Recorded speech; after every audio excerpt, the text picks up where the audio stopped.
Are you ready? Are you ready? Are you ready? I'm ready. Hello, everybody. There is the game. You see the game. There's a Luna, and you hear a Luna. Say hello, Luna. Hello.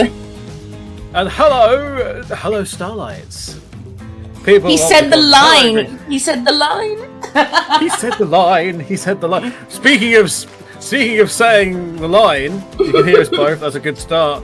For the benefit of YouTube at a later date, hello everybody and welcome to me and Lena Arcados doing what is on Twitch a joint stream, and we're doing Hooked on You because we thought it would be fun to do it, basically. Oh boy. Oh boy. Yep. Oh boy. Yeah, Spirit is the best girl, says Bayleaf's covering up Spirit there briefly. Hello, everybody. Hello. We are leading into this. Start from the get-go. Say this: Hooked on You, Dead by Daylight dating sim. The people that own Dead by Daylight know there are people out there that were super duper thirsty for these killers. Hello. So they made this. Yes. Hi, Hans. How's it going? And I'm assuming that was just like a yes, me too, as opposed yes, me to too. Yeah, that was it. Yeah. Anyway, so they made this, which was just a nice bit of fun. It was a nice bit of fun by the same people, I think, that did the Colonel Sanders one, and we did that on the LMC. I've never played that. It's certainly something. Duly noted. It's certainly something. Shame for no licensed killers today. There is one licensed killer in this game. One whole licensed killer. One whole licensed killer is in this game, and it's the killer that they are allowed to do pretty much anything with because the people who own the license just love them so much, basically.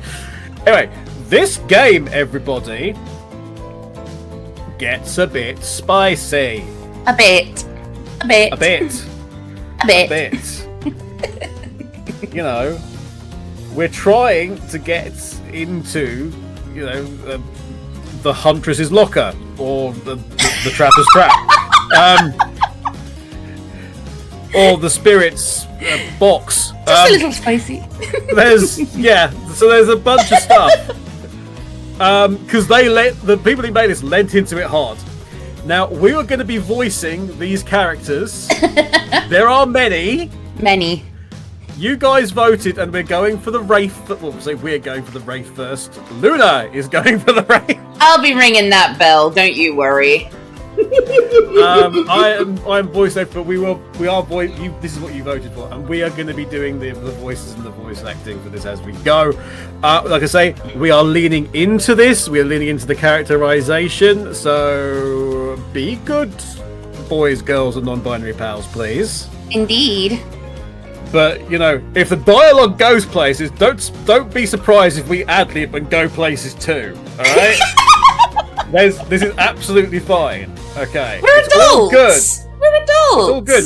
We're all adults here, or at least we should be, based on Twitch's registration and your honesty. So, people who are watching LMC. You're not actually watching my game because Luna needs to play the game. So you're actually watching Discord. A feed of a feed. Feed. But it's what I would be watching anyway in this circumstance. So we're seeing this together. So Luna's doing all the bits and pieces, the mini-games and stuff. Mini-games. And we're going to be trying, indeed, the Bal says, the Wraiths tra-la-la, they're ding-dang-dong. Yes. They're ding-ding-dong. They're ding-ding-dong. The ding ding dong, yes. Look, it's there underneath those swim shorts. Welcome everybody to Hooked on You, and so we will begin. Yes, I think we're all ready. Is there anything weird in the settings that we need to worry about? Actually, no. Nope. We've got okay. Good. Hi, bonk. Do love me some ding ding dongs. Yeah, Kev's gonna make the Huntress sing a different tune. Oh, the chat's already in on it, aren't they? Don't you know it? But we're going for the Wraith for now. That was what was voted for by both communities. So, what shall we call you? Luna. Luna. So Luna is the player, and Yep. yeah. I think we're ready. Oh, let's go. Behave, chat. We're watching. You know, so they start giggling like crazy, then turn on you, chat in a minute. You wake up on the beach, soaking wet. Salt water stinging the inside of your throat, as if you'd nearly drowned. Water falls from your mouth as you open it to gasp for air. You have no memory of how you got here. In fact, you can only remember your own name, but not where you came from, or a single fact about your life. But what you do know is that, despite the outrageous beauty of the landscape around you, you feel incredibly sick to your stomach. Wow, really went down the wrong pipe, huh? You need a minute? Or can I go on? Because I can give you a minute. We've got plenty of time. Endless time, really. An eternity, if you catch my drift. Whoa! Not now, Ocean. Sorry, Luna. May I continue? Please go on. Okay then. As I was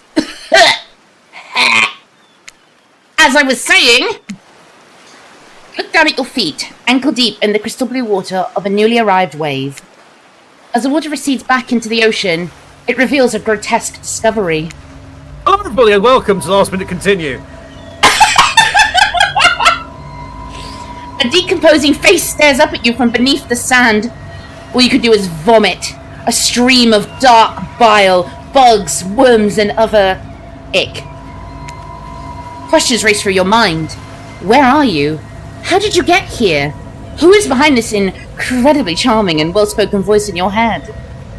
However, answers don't come easy. Your mind is completely blank. What will you do? Oh god, okay. Right. There is a thing we need to do. So it doesn't say on this one. This guy, I think it's only I think these choices don't impact the killers, thankfully. Oh, we'll dig up the face. We know which ones to do. Dig up the face. How nice. You brush the sand away from the half-buried human head embedded in the ground before you. There is no body, just this head. As you pick it up, flakes of skin fall to the ground. The jaw falls open, revealing a gold coin sitting on the rotting tongue of this poor dead soul. Getting your hands dirty, I see. I like that. You're a take-charge type. You examine the gold coin briefly, happily distracted from what has otherwise been an extremely confusing morning. Sun beats down on you drying your clothes. You check your pockets, but they're empty. Plenty of room for a gold coin, you'll suppose, and so you deposit it. Especially one moving that fast in this anime. I know, right? What was that about? Deja vu. God knows. Why, that's a nice coin you got there. What if you were to spend it right now? No thanks. No thanks. Look, I'm gonna level with you here. That coin you found? It's mine. I dropped it yesterday, and I've been looking all over for it. Dropped it into a dead person's mouth. Could you just give it back? No. Be that way, then. Your mind doesn't have a chance to linger any longer on your current situation. You feel something soft bump into your foot. Anime volleyball! When you look down, you find a volleyball sitting in the sand there next to you. You stare down, frozen. A voice calls out from behind you. Little help, please? You turn around, and what you see, what's waiting for you, your jaw just about hits the ground. Mother? Mommy? Mummy? Daddy? They're all so beautiful. They're just all so beautiful. then Trapper's like extremely swole.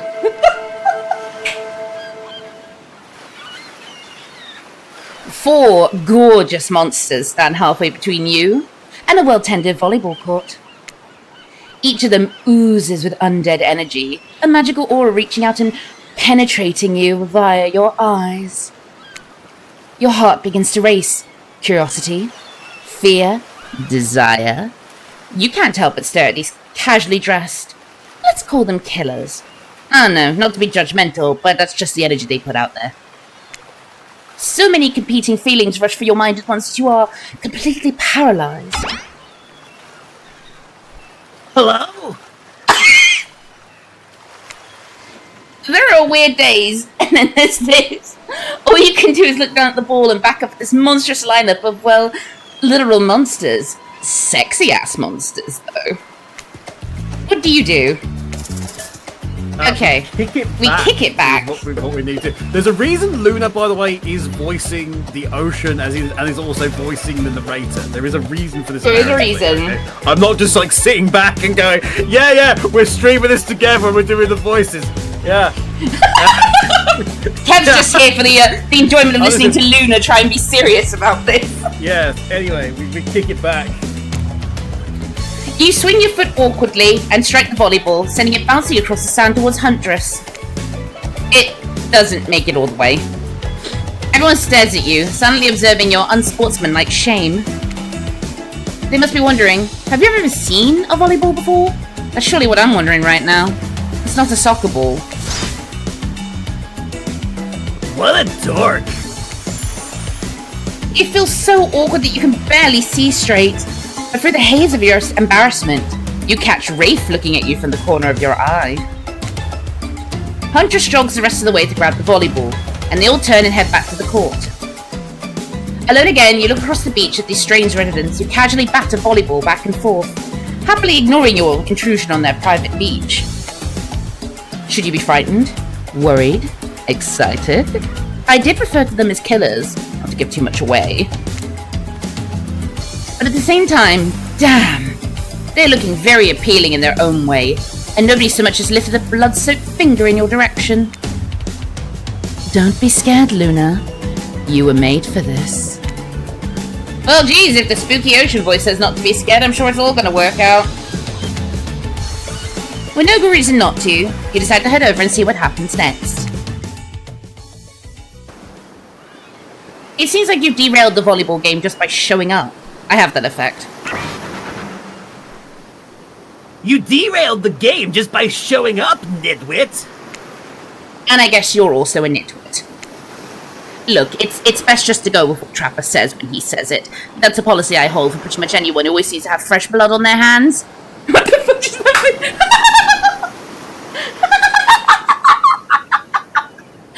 Don't you know? Trapper is hot. Trapper is very hot. Hey, don't worry about it. It's all just a game. Existence, that is. Besides, you seem a lot more interesting than a silly game. What's your deal? What brings you here? You mean they're here to do more than distract from my total domination?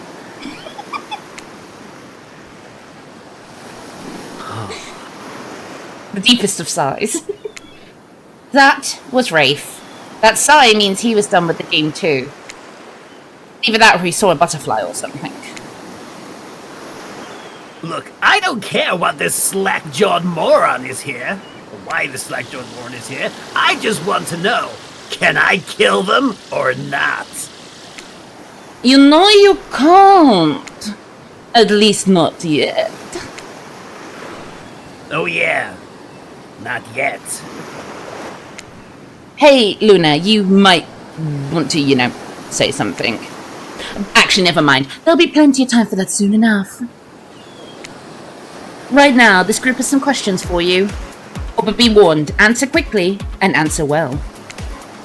This is a timed quiz and it'll be very important later. Very important.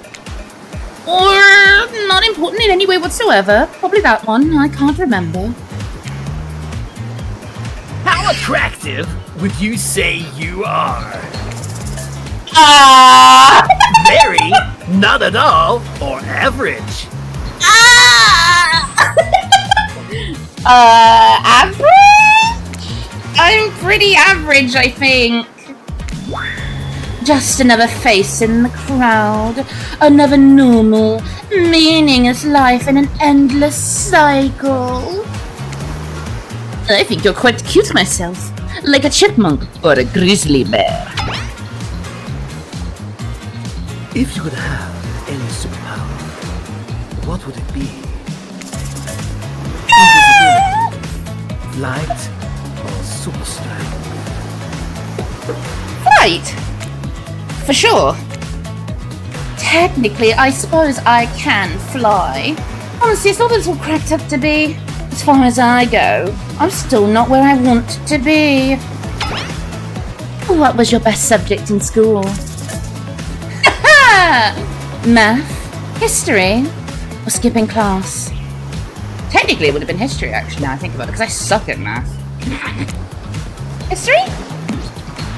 Nice. It's important to know what came before, so that we're not doomed to repeat humanity's mistakes. I mean, we will anyways, but still. What's your favorite animal? Oh, cat, period! You can't fight me on this one, kids, unless Red Panda was there. Cat. Definitely a cat. What? Why is everyone looking at me? Even just because I'm the typical cute goth girl, I have some specific love of all things cats, and more specifically, black cats. Well, I do, but you can all go to hell anyway. What is your favorite color? Is it blue, blood red, or 3-day-old corpse? Also, Turbo, why are you quoting the theme song from Big Break? I am very confused by this. We are playing volleyball, not snooker. She's gone already, everybody. Blue, blood red, or 3-day-old corpse. You know what, just for the sake of it, nobody would expect me to pick this, so I'm gonna say 3-day-old corpse. That's a pretty edgy answer, right? I'm pretty dangerous. I talk about corpses. No biggie. Bulls are no good to me unless they've been frozen. You'd be surprised by how quickly good meat can spoil. Or maybe you wouldn't be surprised. I'm still getting to know you. What's your dream job? Not working at all! Nothing at all! Nothing at all! Nothing at all! You know what? Nightclub promoter. Definitely nightclub promoter. Everybody groans, and let's be honest, they're right to do so. None of the killers approved. Oh well. Luring folks into the dark? Just anyone can do that. What is the best flavor of ice cream? Really? You gonna throw that kind of loaded question at me, Trapper? Good lord. Okay then. If it's a loaded question, you're really gonna like these answers. Is it vanilla ice cream? Is it chocolate ice cream? Or is it horse flesh? Also ice cream, I guess. As much as I'd love to be extraordinarily weird, we'll keep it basic. Chocolate. Has vanilla turns down vanilla because chocolate is basic. My favorite flavor is pain. Same here. ...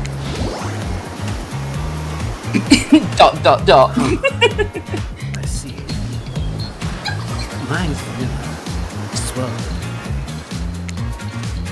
I think mint chip is the greatest flavor ever conceived myself, damn straight. But enough about ice cream, am I right? Hold on a second, this reminds me. I am right. Always.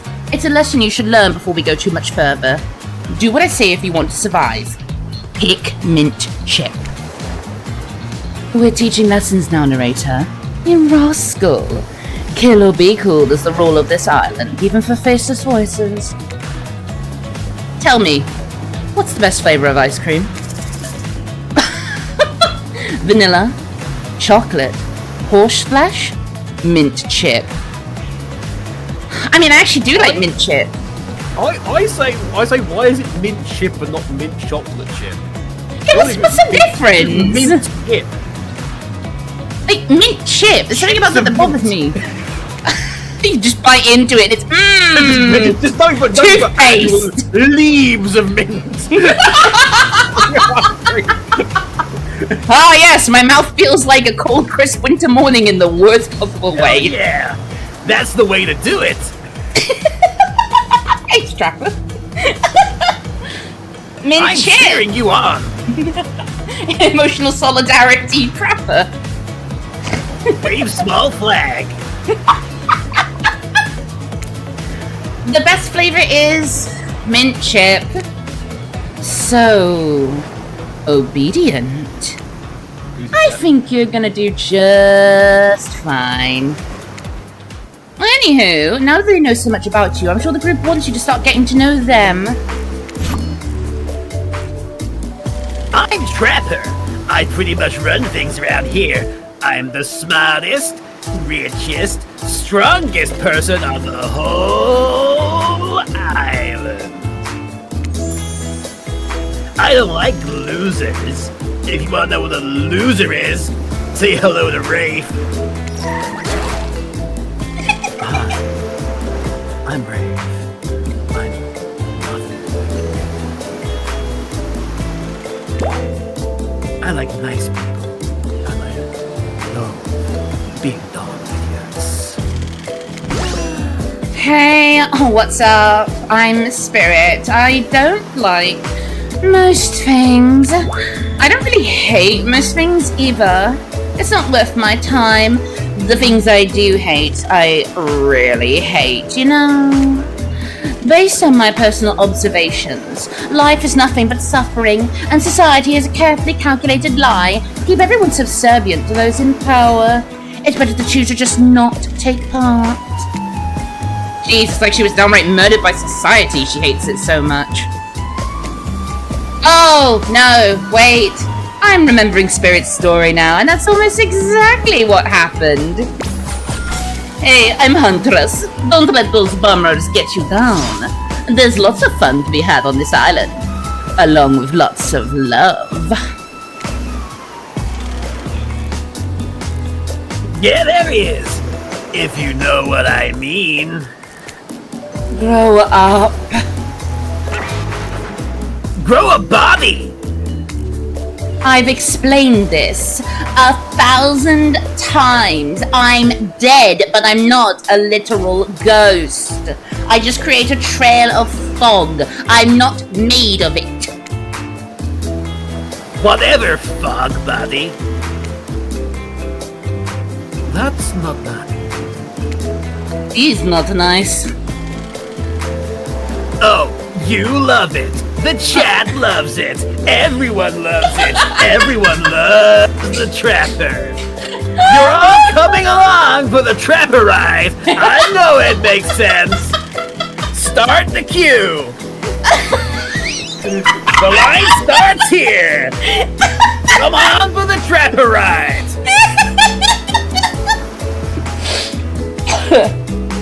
Only sometimes.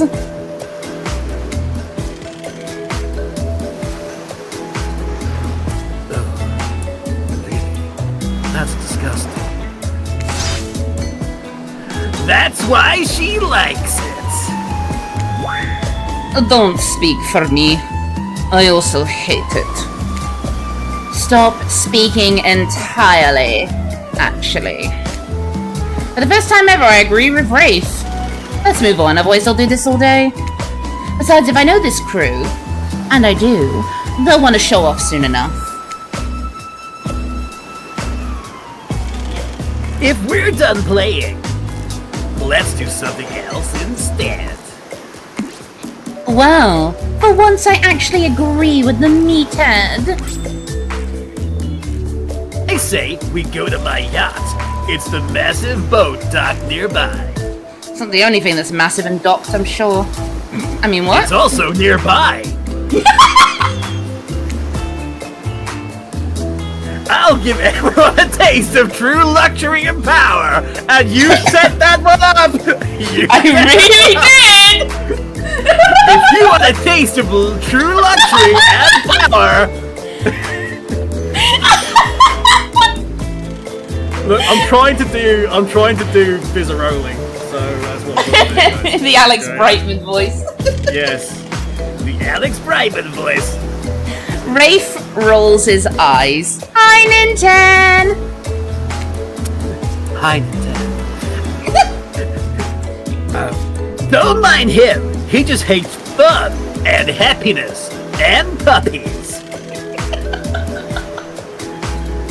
No, I hate the endless, desperate, soul-crushing pursuit of wealth, the way it's flaunted needlessly, and the cruelty of the agendas. Oh, he's a philosopher now. I am. What about hanging out by the pool? No worries, Ben! Where's that raptor going? Come back at once! I insist! Oh my god! I find the water calming, impulsive, beautiful. Hey! What about our volleyball game? We can exercise and have some fun as a group. Are you all serious? There's a perfectly good lounge to chill out at right here. I'm tired. And besides, I hate being in the sun. Where do you want to go? We're gonna go to the pool! Are we? I think it's the beach icon we want. Yes, it says Choose choose the beach icon to go to the pool. to the pool. Right, okay. But everyone's the pool. I'd be down for a dip in the pool. Whoa, the pool. You actually want to go to the pool? He's so cute. No! What do you mean no? I mean, well, I'm sure. Why not? He's such a dork! Flustered. Yes. Okay, let's go. I've got good ideas. What's wrong with my ideas? The pool is great. Everyone knows that. All over the world. If people agree on one thing, it's that pools are great. Look, we've got a whole ocean right here, and still they put in a pool, because pools are just, great. It's a real special treat. And you thought it was bad when he stayed quiet. Hold on. For just one moment! This is Dwight and Claudette, our activities coordinators. They're also the cooks, waiters, bartenders, janitors, and every other job. They're the only help remaining on the island. This place we call Murderer's Island. Huge dramatic musical flourish.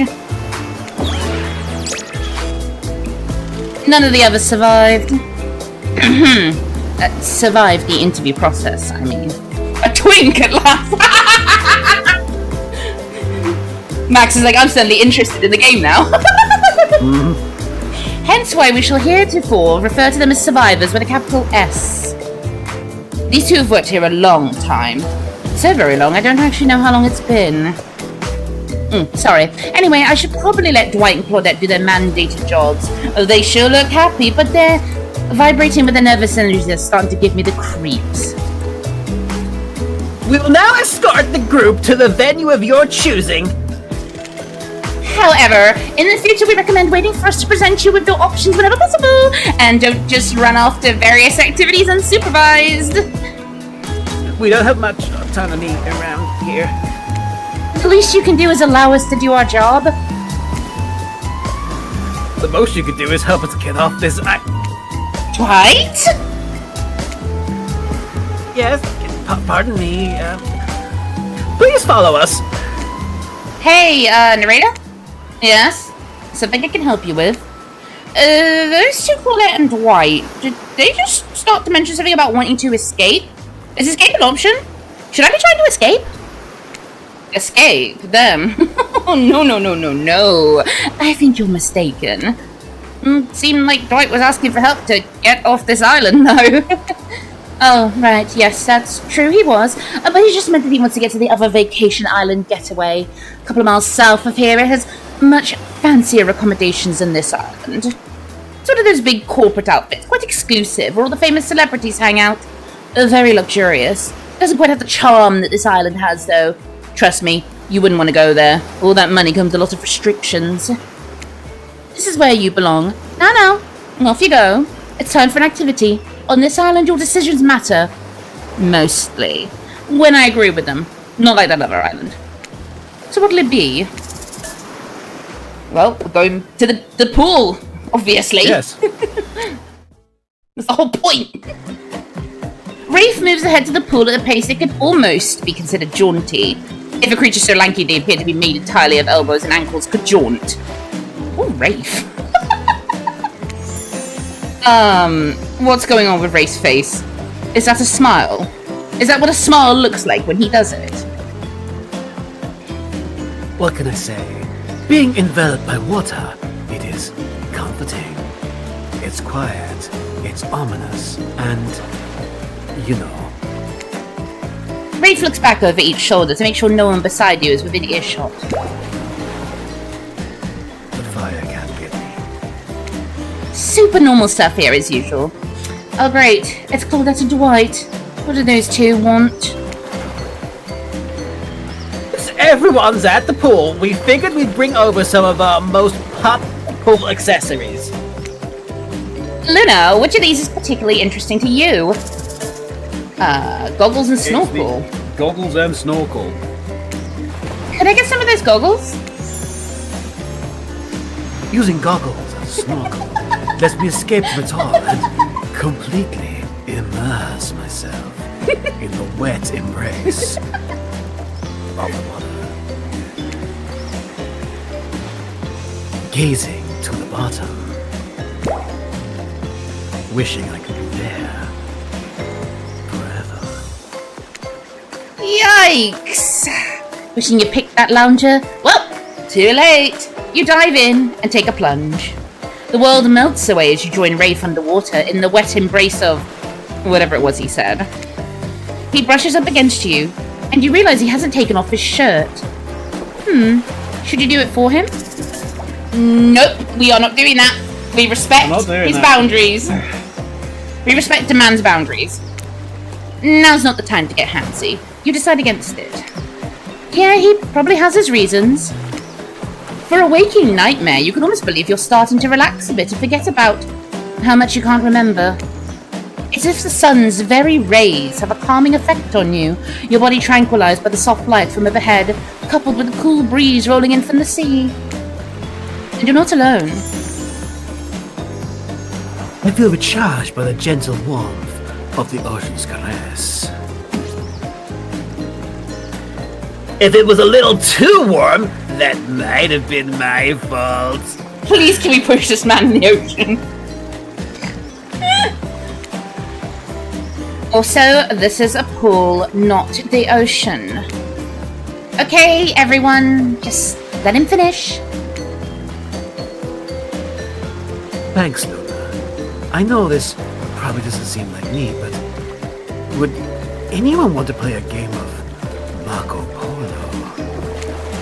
Yes! I love games. I'll go first. Someone blindfold me. Of course, Trapper has a blindfold ready to go. As if he had it in his hand before you even spoke. You know it, baby! Oh, and did he just wink? And did you just bite your lip? I'm getting called out by the game. And they all saw it! They all saw it! Good thing you're getting reined in, because it sure seemed like you were about to act up. Excuse you. Minigames consist of two parts. On top of a pointer, which rotates in a clockwise direction, And on the bottom, a target you're going to be pointing at. Are you ready for me to fail at the minigames, everyone? Blah, blah, blah, instructions. Sometimes the target's immediately visible, sometimes it's hidden until the pointer arrives. Press spacebar, stop pointer, instructions. Land on the start of the target area, not the end. Ready to play? Or would you like me to repeat that? Ready! Away we go. It's time to feel around. Go get him, Tiger. Oh, lordy. Perfect. I'm so good at finding men.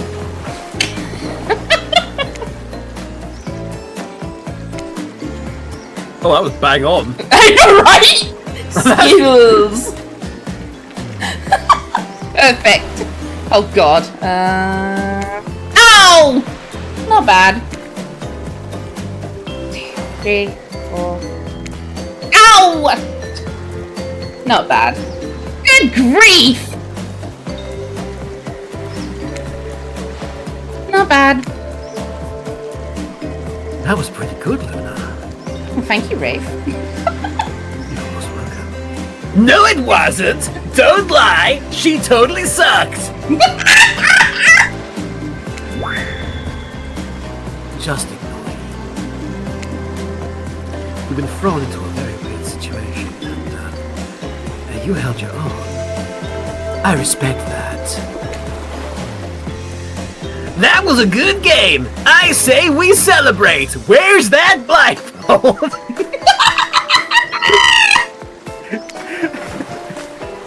We'll celebrate by throwing this waiter whose name I forgot into the pool. We have some fun. Have some fun. Poor Dwight. Hilarious. Bullying truly is the gift that keeps on giving. You grab Dwight's legs and help Trapper give him the heave-ho. You know what? Sorry, I can't pretend to support you on this one. Only Trapper is this sadistic. I know it's all in good fun or whatever, but not on my Murderer's Island. Yes, that's right, this place really is called Murderer's Island. But that doesn't mean we're cool with bullying. You're on thin ice, friend. I'm no expert, even though it's an omnipotent narrator. It should be, but I think that means it's time for the next activity. Seems like the next activity is mealtime? How quaint. You're expecting what? Capture the flag? Do you know how complicated it is to run a game like that? Much more so than sitting and talking. You arrive at the cookout area to find an assortment of picnic tables scattered around. What were you expecting? Some kind of grand hall with a huge banquet table? This ain't some prestigious fantasy epic like you'd find on cable. Dwight and Claudette usher you to your seat, but very limited seating directly around you. Oh, and great, terrific. It seems that everyone wants to sit next to you. Even better is that they don't want to sit next to certain other people either. To start, no one wants to sit next to Trapper. Meanwhile, he refuses to sit next to Wraith or Trickster. My boy! Oh, yeah, Trickster is here. Surprised? Yeah, well, they don't call him Expecster. No, I'm sorry, even I get nervous around crowds. Killers. And my whole stick gets a little flustered. Oh. Good luck!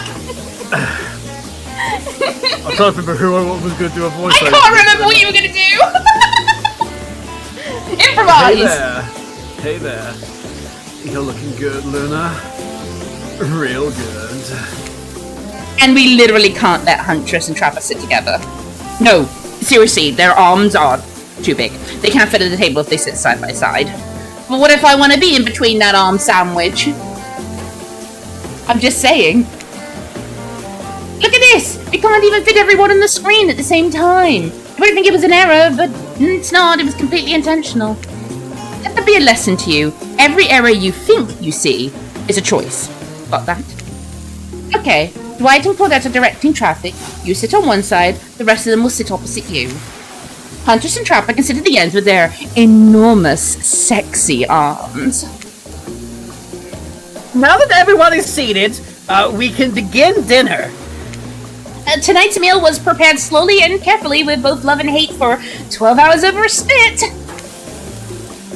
We hope you all enjoy. We really, really hope you do. Hey, you didn't actually tell us what you're serving. What are we eating? It's meat. Meat. Seasoned with a specific number of special herbs and spices that we simply can't divulge. My favorite.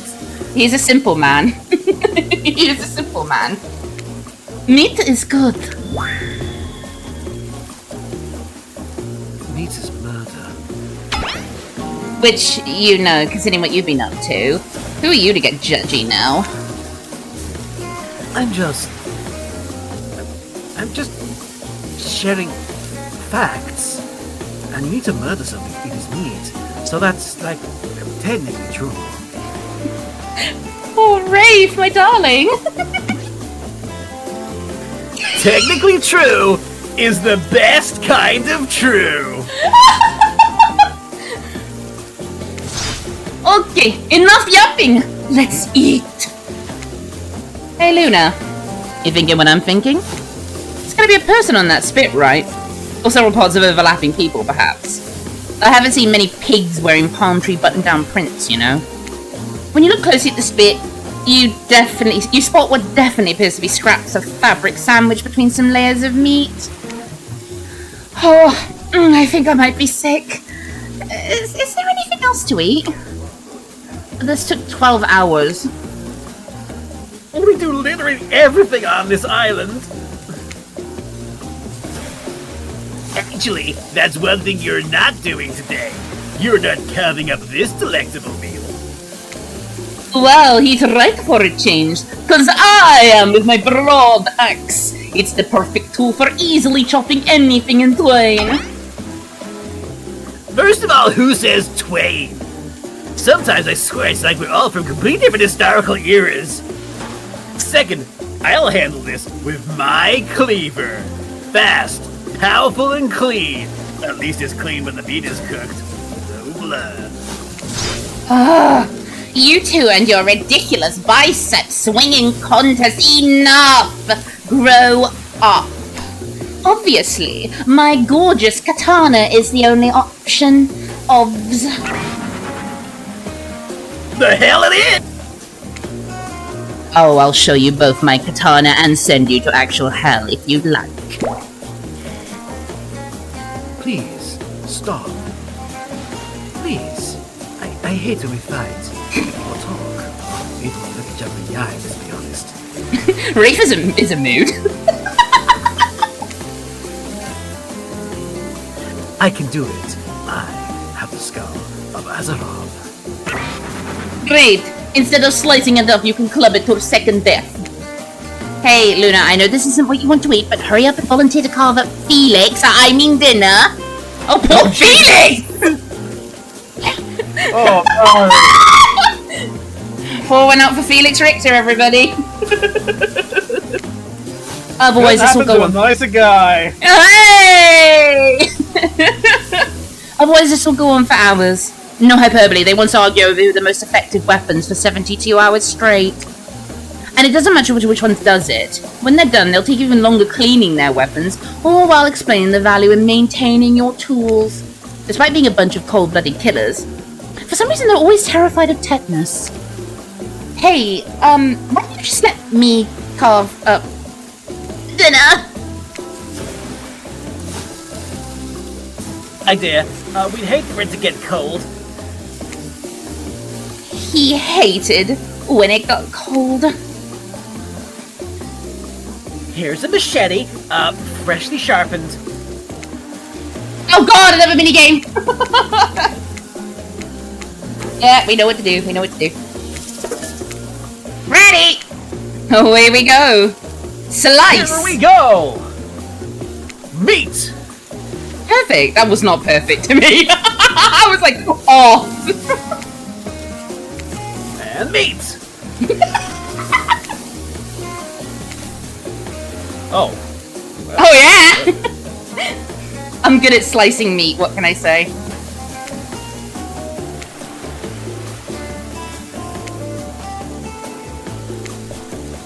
It's a lot easier when it doesn't have the water filter over it. Finding men and discovering meats. Excellent. Shit. Flawless. That was probably the sexiest thing I've ever seen that didn't involve a dismemberment. Maybe we should skip dinner. Well. Well. Settle down. Let's not get ahead of ourselves. And remember, Luna, don't show all your cards just yet. You don't want them to expect anything. Dinner is finally served. For real? The sounds, especially coming from the masked killers while they eat, which involves lifting their masks and shoving food up behind them, are nasty. Spirit, meanwhile, doesn't even eat. She's the only one who seems to be really embracing being dead. They're all dead, right? This is obviously hell, I mean. Come on. We're still trying to be mysterious here. You think mystery comes easy? Claudette and Dwight aren't the only ones who've been working their asses off to make this night perfect. Well, at least they're lifting their masks. It's only 99% as disgusting as it could be if they just tried to mash stuff through there. Spirit? Are you hungry? The two best things about being dead is not having to eat. That's only one thing. Think about it, Luna. Number 2 is no number 2. One less thing to think about in the afterlife. Even if I wanted to eat, I have no idea what would actually follow. You might have noticed, but I'm mostly just a bunch of dismembered body parts floating in a spectral form. Do you see how deep this cut on my abdomen is? I don't think my digestive tract connects anymore. Between the food and the behavior of this group, this might be the worst meal in history. But even worse is they're staring at you. You're not eating. They don't like that. I think they want an explanation why. What do you tell them? Look at the seagull! Sadly, no. It is, I'm Steve, sorry. is that you? Steve! Ah! Ah! Actually, it's not the food or the company. I'm just super self-conscious how I look when I eat. I was just pretending to be grossed out by dinner, so I'd have an excuse not to chew in front of everyone. Sorry if that makes things awkward. I'm actually extremely hungry. Yeah, watching people eat is gross, but try to relax and not worry what everyone thinks. It's so important to always remember people are watching you, and judging you, definitely ignoring you. Right, guys? Guys, is anyone listening to me? Oh, Chat, Wraith. are you there? Chat, no. Chat, you abandoned me. I'm sad now. So sad. Typically, a group that includes one, if not more cannibals staring at you with meat juice dripping from their chins would be quite scary. However, right now, you're barely able to keep your head up, let alone get scared and run away. I'm a narrator, not a physician, so please don't take this as medical advice, but I'm pretty sure you need to eat to stay alive. Oh, hey. It's me again. Your friend, mentor, and guide. Narrator to the narrator. The ocean. Not sure how I feel about that characterization, but I'll allow it. I brought you here, and I might be the only one who can help you now. There's only one thing you must do to survive. You have to figure out why you're really here. No one can tell you. Not unless you follow the right path. Or at least a right path. But there's too many of those to count. Hopefully you'll pick at least one of them. Because there are even more wrong paths. Many of them lead to your demise. Others lead to something even worse. Starting scene's over and having to fast forward back to where you were, am I right? Well, this place holds many secrets, even from itself. But the one that truly matters can only be learned if you answer the most important question. Why are you here? Why are you here? Answer that, and you'll learn the truth. The ultimate truth. Vague, mysterious. I'm gonna give it up for this ocean character. There's some quality early game storytelling. Hold on. I'm back. One more piece of advice. You've made many choices by now. Some of them I liked, some of them I did not. It's in your best interest to make more choices that I like. Well, the choices might be yours to make, but they're mine to reward. And if you want to truly succeed in this place, you'll need my help. Thumbs up! You wake up to find Wraith holding your limp body, gingerly pouring cool water into your mouth.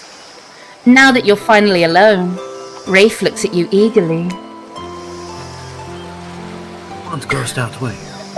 Even when you eat, you know you look like a beautiful angel. You are just pretending to be awkward because it's lonely being so perfect. I should not take a drink just then. I'm sorry, I was still pouring water down to your mouth then. That's very unfortunate. All we have in this life are those fleeting connections with other living things. Something to remind us that we're not alone. Could you possibly be as shy and nervous as someone like me? We actually say no, which is interesting. I made it up. Oh, well, thanks for being honest with me. How do I say this? It's just... Oh, that's a jaunty tune. Where's that come from? What is this in the background? I feel like I'm walking down a cartoon street and talking to my best friend on the way to school. Trickster's just dancing past. Yes. We interrupt this dating simulator to bring some instrumental music and some incidental music from Hey Arnold. Move it, football head. Okay, how do I say this? It's just, honesty is important to me. It is super important to me. I've been burned too many times, metaphorically speaking. Oh no! Something about the word burned makes Wraith look away, far away, eyes brimming with tears and yet at the same time, dead. I understand. Wraith looks back at you with those sad eyes, wanting so badly to believe you. He looks down at the ground. I have something very important to tell you. It's about something very special to me. It's not something I tell everyone, but you know how important honesty is to me. I can't expect that from you if I'm not honest in return. Oh great. I bet he's got crabs. It's about my... You like this? Special bell. What? I said my special bell. It belonged to my father. He gave it to me before he and my mother, well, they had to go away. They went upstate. They went to the farm. We sent them to the farm. If I was ever in danger, I was supposed to ring this bell. It didn't really work, but it's all I have of my family with me. Wow. Wraith, thank you for telling me. Here, hold it. Hold my bell. God damn it. Whoa, Wraith just gave you his bell? Sound the alarms? What are you going to do with this thing? Ding dong. We're going to hold the bell delicately. You caress the bell, running your fingers over its rusty... Is that dried blood? Why are you touching this thing? Thank you for sharing this important part of yourself. You hand the bell back. Wraith is looking out wistfully at the ocean. The ocean is beautiful. Not real. None of this is. I like a sad boy. Wraith looks at you more intensely than ever. I don't know if you're ready to hear the truth. Just as things are really heating up, you hear a flurry of footsteps behind you, and you quickly spin around, ready to fend off whatever new danger has popped up on this strange island. Only to find that it's Dwight and Claudette sprinting across the beach, clipboards in hand, which they're waving in the air above their heads. It's very important we stick to the itinerary! And attend each event as scheduled! Playing sick for cute flirt points was not a part of this evening's activities. That's strictly slotted in for after campfire story time. At this rate, we'll be late. Playing sick? No, I was. No time for excuses. Well, there is, but that's scheduled for what comes after the flirting. Go, go, go, go! Go, go, go, go! Go, go, go! Once everyone has gathered at the fire pit, Dwight and Claudette quickly make an announcement. We're not going to blame anyone in particular. But someone, and we're not going to say who, so don't worry, you haven't been sticking to the schedule. That means we're behind on time for evening activities. And we only have time for one person to share their special, spooky nighttime story. Just one story. But storytime is my favorite activity. This is a narrative-heavy experience. You're telling us that only one person gets to share. How will we decide who? Oh, great. We have to decide as a group. Well, that never goes well. Whoever did this, step up now. I swear I won't be angry. I'll really chop your head clean off. No fuss, no muss. I mean, why not? Let's have a grand old time. Voice trembling, you realize this is probably it for you, but you embrace your fate. Sorry, everyone. I think they're talking about me. To be honest, I still don't understand how this whole schedule thing works. I guess I lost track of time while I was passed out? Been there before. Even though it's taking some pressure off of me, which is an absolute dream come true, is it really fair to pick on the newbie? Seriously, has anything here ever happened on schedule even once?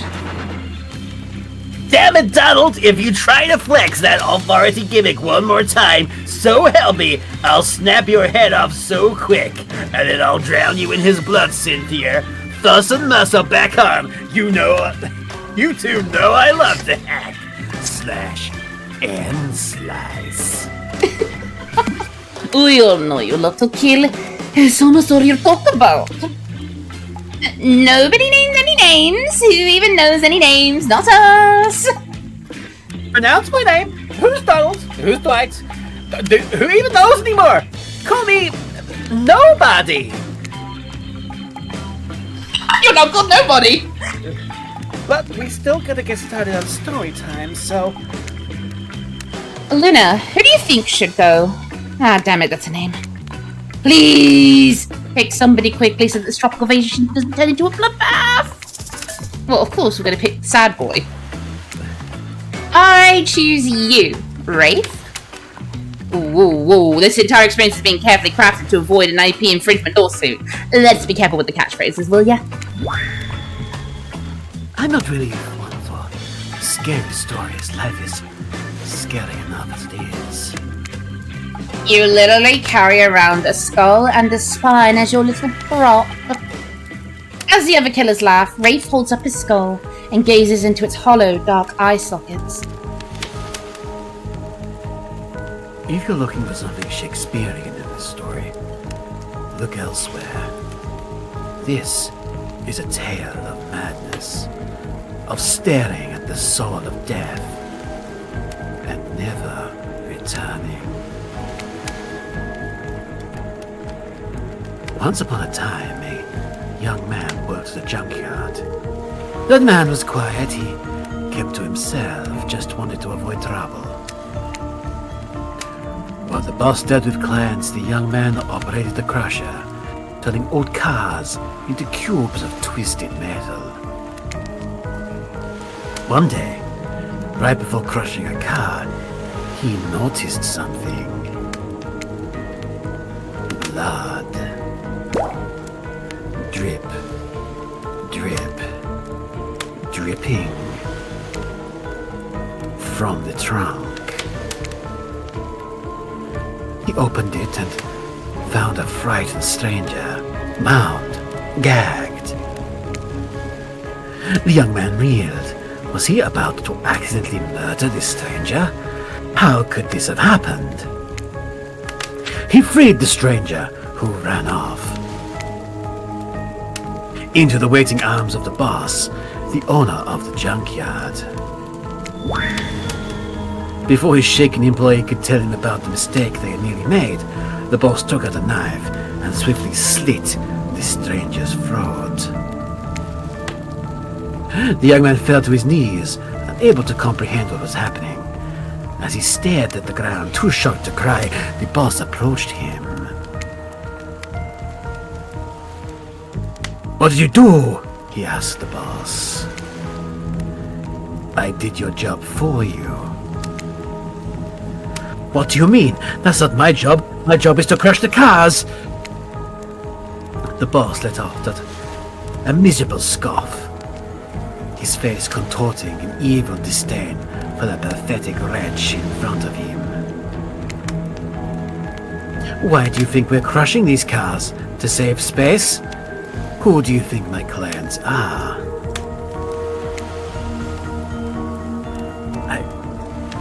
I don't know," mumbled the young man. "Yes, you do!" screamed the boss. "Deep down, you always know what was happening here. You just didn't want to admit it to yourself. Your hands aren't clean. My clients give me money, and I take care of their problems, eliminate their witnesses, tie up their loose ends. Or actually, you do." "No," the young man whimpered as the boss towered above him. "Yes, you're nothing more than an executioner, and you've reaped hundreds of souls." The young man's body shook with soft spasms as he tried to stop crying. It was when the boss started laughing that it happened. Something in the young man changed.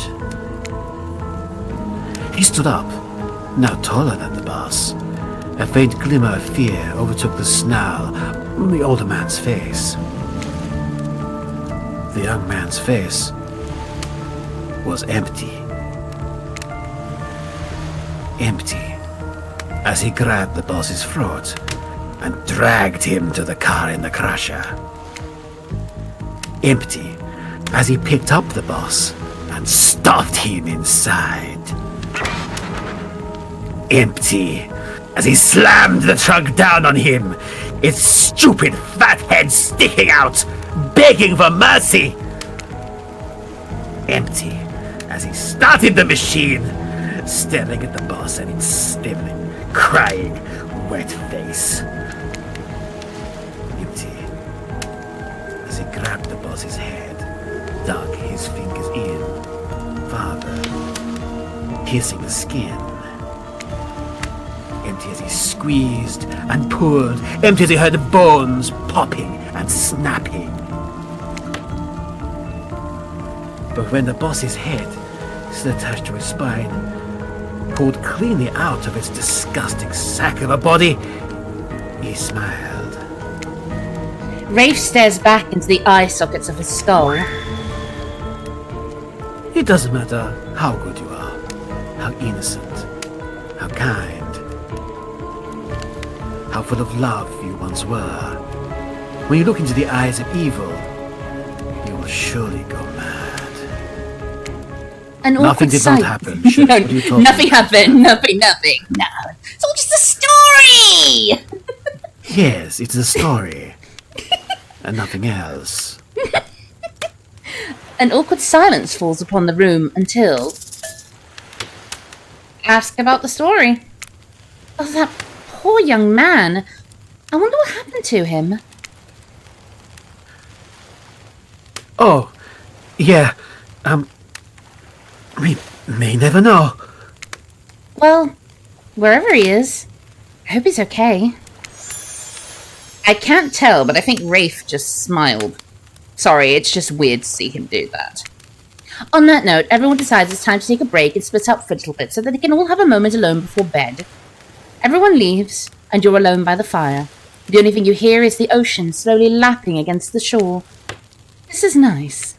A true moment of peace and tranquility that lasts for all of 7 seconds, because Trickster shows up and he's blaring his latest song.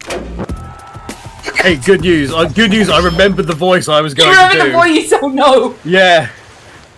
And it oddly works, with these words. I'm like, hey, put him on, hey baby, you look so lonely. Mind if I join you over here, just sitting about here? I'm the Trickster, I'm with Trickster. I'll say, hey there, pretty mama, how you doing? Don't take notice of this Wraith fella. It's me, the Trickster. Mind if I join you, honey? Mind if I join you? I need a second. Don't worry, my magnificent physique and my magnificent hair are just too much for most women, but I know if you concentrate deep down inside yourself, oh yeah, pretty mama, you'll know what to do. You'll know how to handle the Trickster being in your presence. Trust me, I don't think it's the women in my chat who like Trickster. He doesn't wait for an answer. It's Johnny Bravo, fuck off. I've never even tried to do it before, but I just thought it would be good.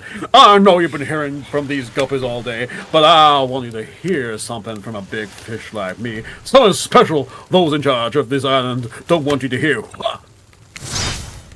I'm the ultimate catch on this island, the only lobster in an ocean of sardines.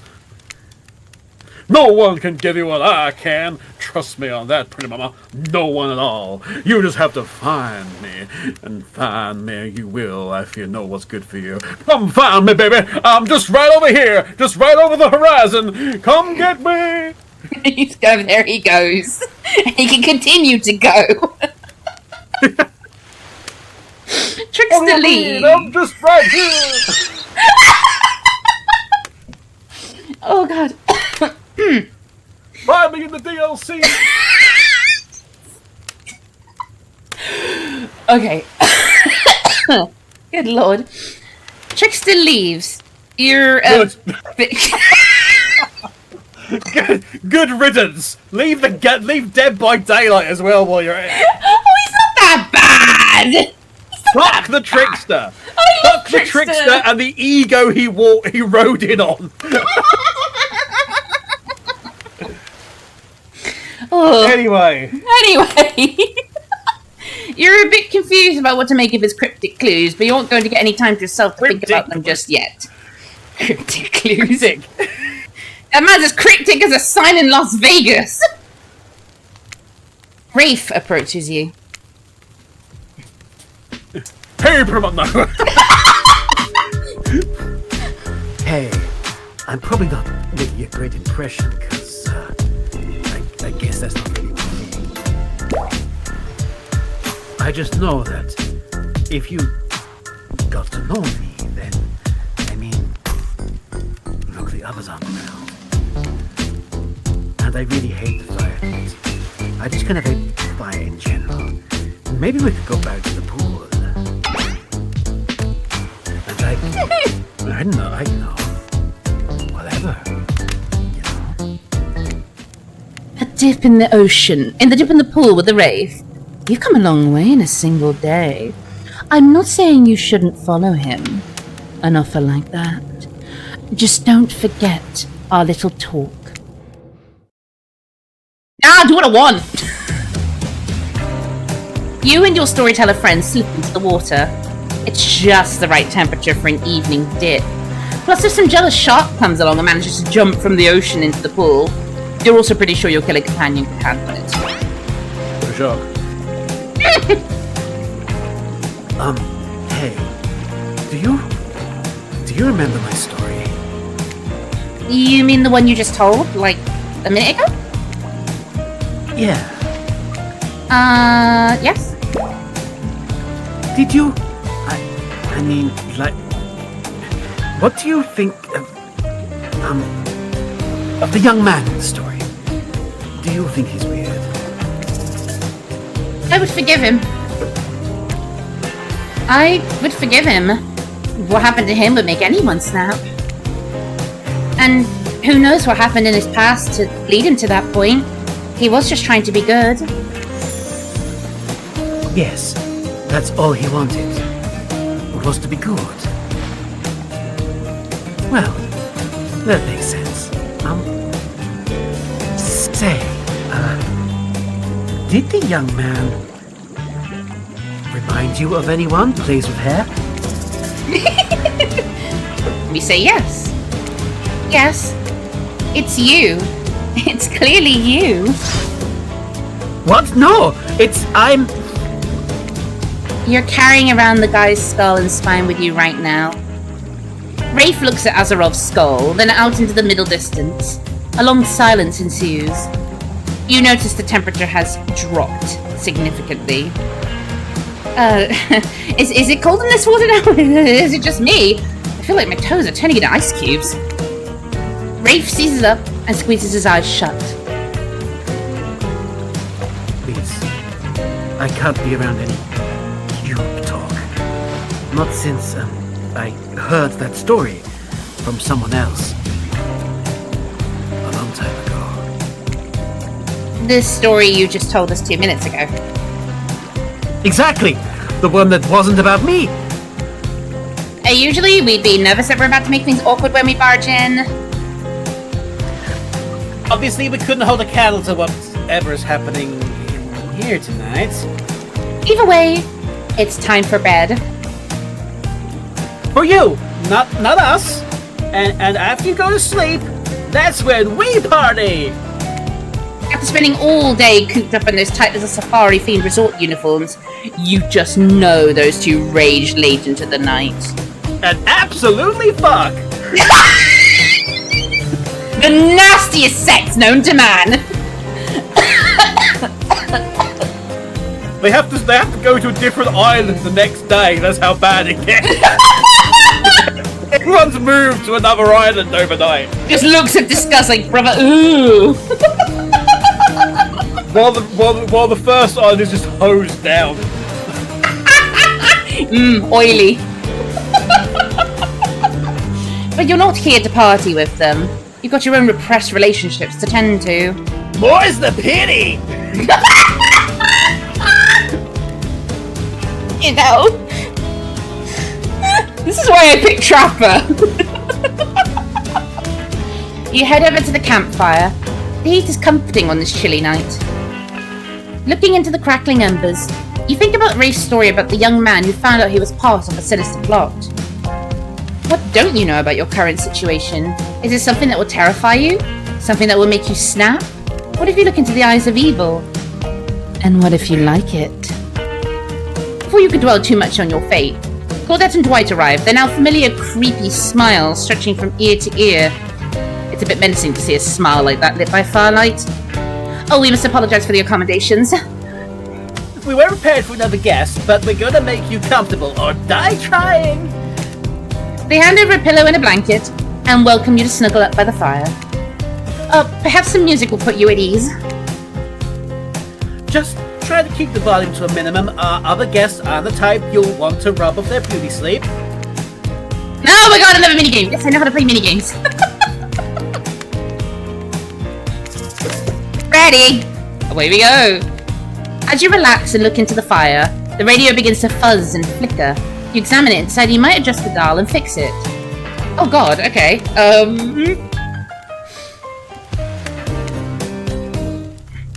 Let's see what's on this station. Very... mysterious. I think there's like a code or something that you can put in to get something specific, so things happen, but I can't remember what it is. Listen more.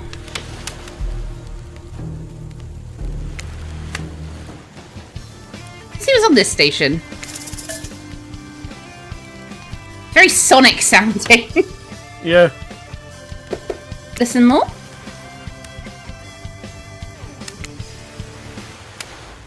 See what's on this station?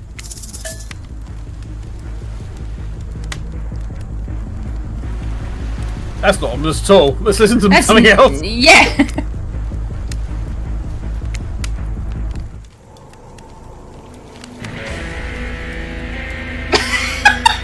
Hang on, sorry, a boss fight is just starting. Hang on. Holy shit! See what's on this station. I'm trying to remember what numbers I picked. 92? See what's on this station.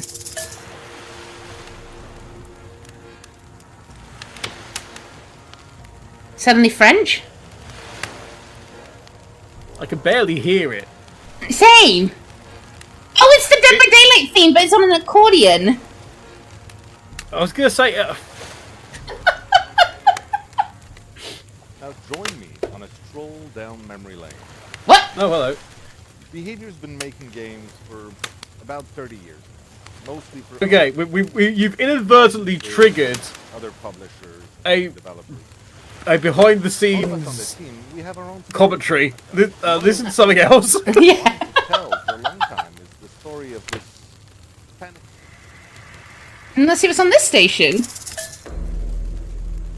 See, all just ominous, except for the director's commentary, which is even more ominous. No, the first one you picked was quite I think it was 88, wasn't it? 88. Yeah, I think. Oh, it's just. Oh, it's just fan service? Okay, let's just have this. Just have this as the mid, slightly new age. Stop. Turn it off. No matter how many things you listen to, you still can't sleep. You decide to ask one of the killers to spend a little more time with you until you're sleepier. Who would you like to summon to your side as you lay by the fire? Well, who do you think? The sad boy. Wraith? Are you around? I was wondering if I could get a little company. I can't really sleep. Oh, that happens to me a lot. Okay. Don't laugh. Promise. I promise. I guess my secret to falling asleep is listening to the sounds of bells or chimes. Think of it as white noise to drown out anything you might be hearing that's keeping you up. Like, what, Wraith? Like those distant screams we can all hear coming from beyond the mountain? If that's, a bit morbid, I guess you could hold on to this chess piece of mine. Haunts. I can't fucking escape horses. It's a knight. From a game. You may say it's from a horse game. Shut up. Shut up.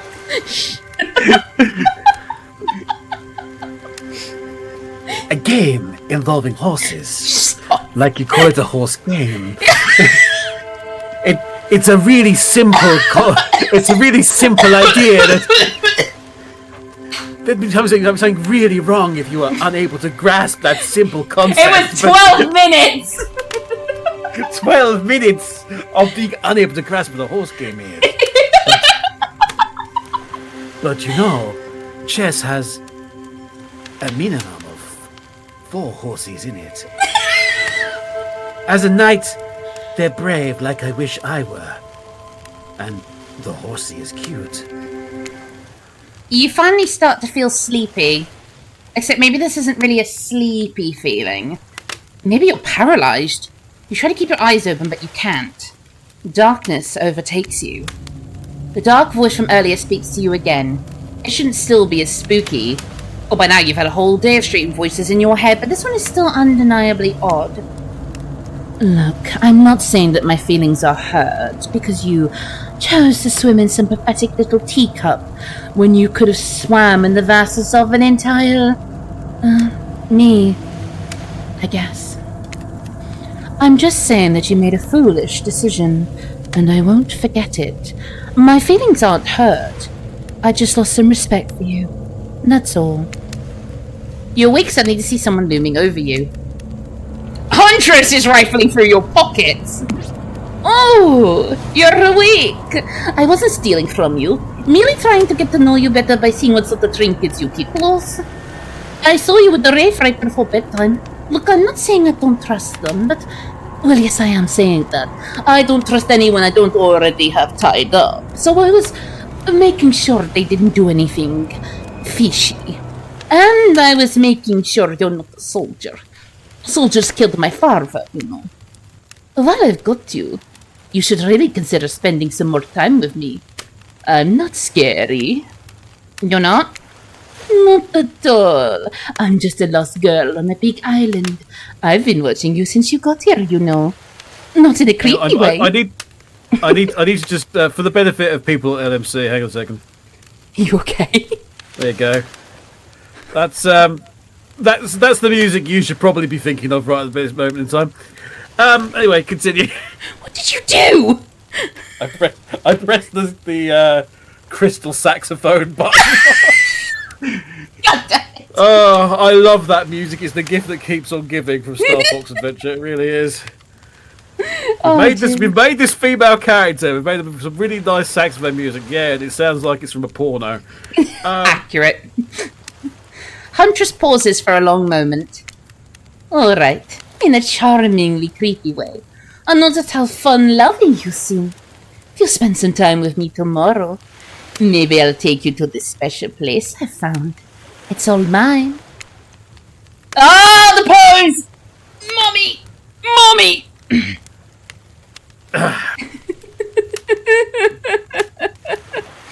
None of the other killers have been able to find me there. It's quiet and isolated. Maybe I'll even show you how to make beef stroganoff. Is that a euphemism? It could be. Everything's a euphemism. Oh, that all sounds very enticing. I'll let you get back to bed. It's been a long day. Shh. Huntress places a gigantic hand on your forehead and your eyes flutter closed. Yeah, my eyes would not be fluttering closed, trust me. Finally alone, for real this time, maybe, you drift off to sleep again. Hopefully you're not poisoned. Day 1 complete! Oh no! Wait a second, where are we? This isn't... Oh jeez, it is. It's one of those reality show confessional rooms where all the contestants talk directly to camera. Can you blame me for not getting along well with others? I mean, I haven't had a real conversation with anyone since I was a child. I take the fact that I haven't slaughtered the newcomer for their meat yet as a win. They look pretty tasty though, so who knows what will happen tomorrow. Hey Dwight, do we have targon on this island? If I'm being honest, I just want to kill just about every person I meet with a minute of meat them. Even the few people I can tolerate, I want to see suffer for a long time before I kill them. But this person, for some reason, I'd like them to continue living. For now. One false step and well, you know, everyone calls me Trapper for a reason. And they better call me Trapper. I swear, if I watch this later and you list me as Evan, I'm gonna kill the Chiron guy. Yes, today was fun. I don't want to get ahead of myself or really invest in something that might hurt me, so yeah, I don't know. Maybe we'll just see how it goes, or maybe they realize I'm not the one for them. They seem pretty smart, so that's probably what'll happen. I gotta learn to go easy on myself. Who could love me if I can't love myself? Truth! Truth! I know that everyone thinks of me as a beautiful, cold-blooded monster. I can't help it. Circulation just isn't my thing. I didn't choose to be cold. Oh, this cute hat and robe, okay. Those are a choice, sure. If someone were to come around and capture my heart, at least that beats being stabbed in it. Besides, if I'm gonna get bloody revenge on a society that has used me and throw me away, maybe it wouldn't hurt to have a little help. Oh, spirit beloved. The goth girl of everyone's dreams. You open your eyes. The sun is shining. There's not a cloud in the sky. Excuse me. The artwork begs to differ. And you feel great. Totally well rested. You're not even suspicious of the fact that you fell asleep by the campfire but woke up several yards down the beach. Hey, are you on vacation? Was yesterday nothing more than a strange dream? No, not a dream. You really are here for another day. Why, I have no idea. You're obviously a weirdo. Speaking of weirdos, I see the rest of the gang is hanging out on the beach. This is definitely not a dream. I wouldn't rule out a nightmare just yet, though. At least they make for a sexy bunch, no? And talk about sexy. Here comes Trickster carrying coffee. Right, no. No! Morning. Hey, morning, beautiful. I thought it was my cup of joe to start this incredible day off right. Whoa. Oh, God. Whoa! Man, I'm pretty... Trickster seems suspiciously cheerful. I'm sure there's nothing nefarious behind his joyful demeanor, though. Everyone knows musicians are morning people. And I also want to wish you luck, pretty mama. Today's an important one. My only regret is I won't be a bigger part of it. Budgeting issues. It's happened again! Cartoon Network's been cut off of the funding again! And once more! Also, I'm just swamp of engagements, pretty mama. Swamp of engagements, especially on the other island. Trickster winks at you. If you want to ask him how to reach the other island, now is the time. Never mind that. Well, at least he brought me a cup of... No! Wait! Don't drink that! Don't drink that. What the hell was that? They don't call him Trickster because he's good on a skateboard. And he definitely didn't get that name because he makes people drink so they can have a good morning. That was almost certainly not coffee. And I don't want anyone casually poisoning, imprisoning, and torturing you. Yet. This is supposed to be a tropical paradise. I don't believe you give a 5 out of 5, 10 out of 10, 2 thumbs up review to Not an Eternal Prison of Pain. Please make sure to leave a review. It really helps with the algorithms. Hello, YouTube! Hi, YouTube! Hi, Hi, YouTube! TikTok! Just trust me. I'm looking out for you. So can we please move on? Hey, wait a second. How did a possibly omniscient, possibly unreliable narrator physically just knock that coffee out of your hand? Oh, this is not Parliament, and the floor does not recognize the ocean to speak out of turn at this moment? I need no recognition, for I am the ocean. I dominate the land. I submerge those who defy me and become their watery grave. Actually, speaking of graves, I'd like to say something. Something of grave importance. Fine. Go ahead. Even if this place is an eternal prison of pain, and I'm not saying it is, even a place of extreme horror can still receive a 5 out of 5, 10 out of 10 thumbs up review if it was crafted with love or that's the type of thing you're into. You know, the ocean is right. A lot of hard work goes into a place like this. You should really judge it on the artist's intent.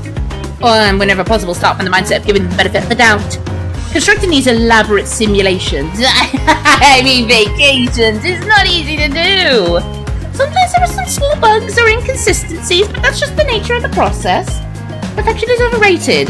The universe is filled with mysteries. We ought to celebrate those who venture to bare their souls as part of a creative process with the ultimate intent of making things for our enjoyment, not be overly critical of them. Are you two trying to sell me on this place actually being good? You don't have to say it like that, especially after I saved you from that poorly made cup of coffee. Sorry! We should have been here 5 minutes ago. They always do this on the second morning. Sad, really. Even if they do make some good points, and please don't vote badly on the Steam review. Oh, sure, they make great points. I agree. Can we please move on? Can we please go back to last night? That was we were doing all the fucking. What the fucking? We were starting up them generators, all right. Yeah, of course! Apologies, Lunar! Pulling the switch and opening the exit gate. Woo! The last few minutes aside, have you been enjoying your time here on the island? I don't get any particular answer.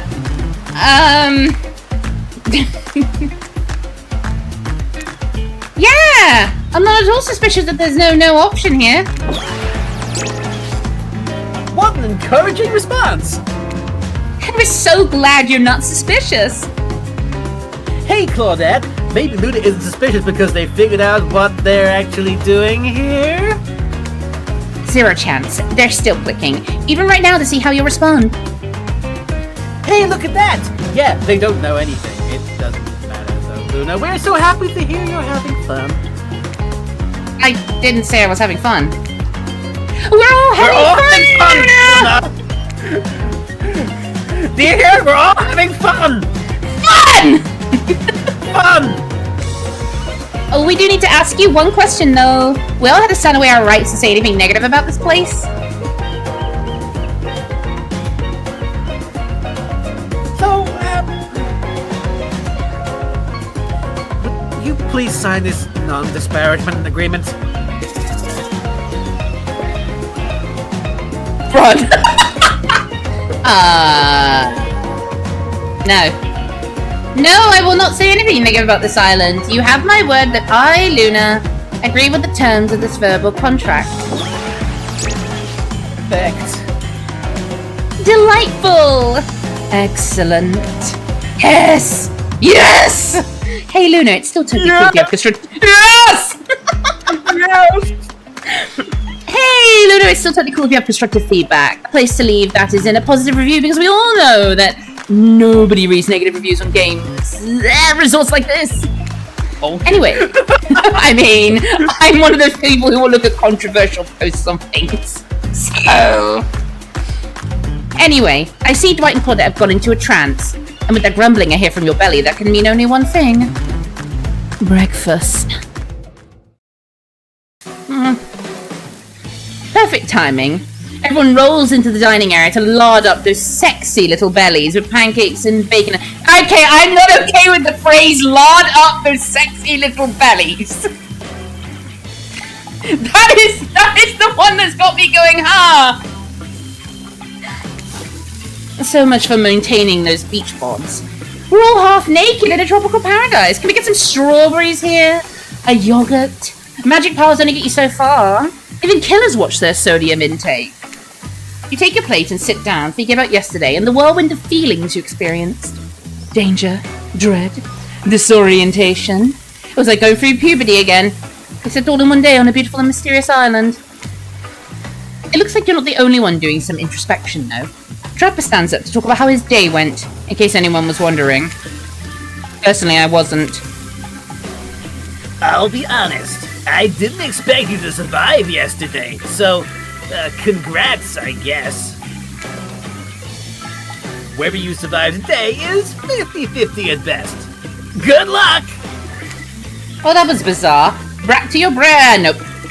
Now Huntress steps up to talk about her feelings. This island is treacherous. I don't know what the newcomer thinks they are doing here, but it certainly isn't helping any of us. Whoa, Huntress pretends to be all independent, but does she seem to be kind of miffed you and her aren't getting along? Ah, well, that surely must be it. No one else would weirdly stand up during breakfast to... And just like that, here comes Spirit. Did everyone sleep well? I did, or should I say did not. I haven't slept in 20 years on account of the whole burning quest for familial revenge thing, and last night was no different. So in that case, it was exactly how it should be. Of course, there was a reading done, though. Now, if you don't mind, I'm going to go back to quietly resenting being trapped here with you all, while looking cute doing so. Guessing Wraith has had enough time to work up the courage to speak up in front of a group. Oh, perfect! There he is! Take us home, Wraith! Oh, okay. There may be something off about this island, but it's doing wonders for you. I mean, just you look well rested. Like you got some good sleep, and oh, good lord, never mind. And now they're all looking at you expectantly. Wait, are you supposed to stand up and explain how yesterday made you feel? I think I need to process everything by myself. I'll see you all soon. Damn, what a power play! Keep wanting more. You're getting good at this. Yeah, sexy true life experience. Shame you didn't get to eat any breakfast, but so be it. Oh man, I actually wanted pancakes and bacon. Hold it up! Hold it up! I hate that so much. After breakfast, you head to the hot tub by yourself to clear your head. Yesterday was, in short, a lot. Before you get there though, something catches your attention. You hear that? Who are you addressing? Me? Well, yeah, I guess. That is okay, right? You know, I might be pursuing a relationship with one of these 4 fine killers, but it feels like the person I'm getting to know the most is you, narrator. It's only okay in so much as it serves to illustrate that you've lost your mind, seeing as I'm not real or anything. Yes, I heard it all this time. I think it's coming from behind the pool shed. Oh no!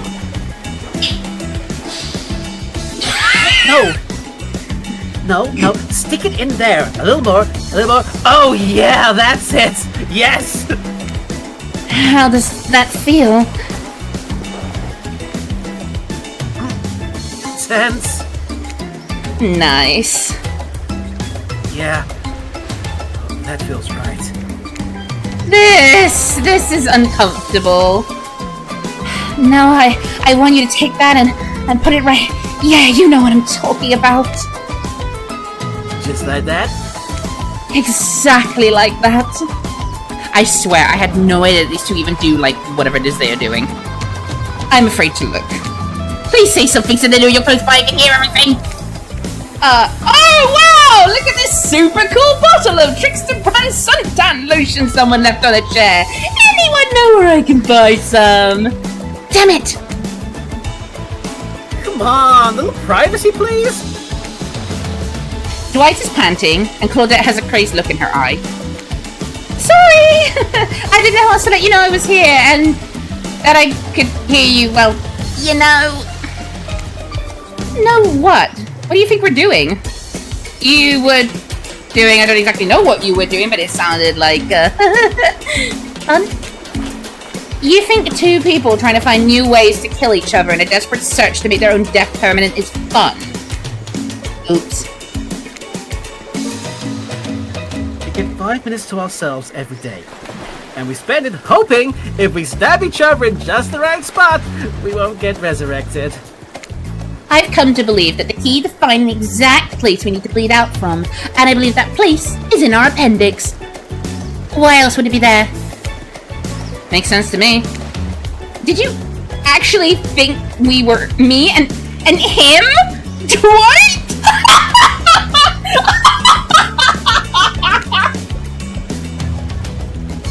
You don't have to laugh that hard, they get it.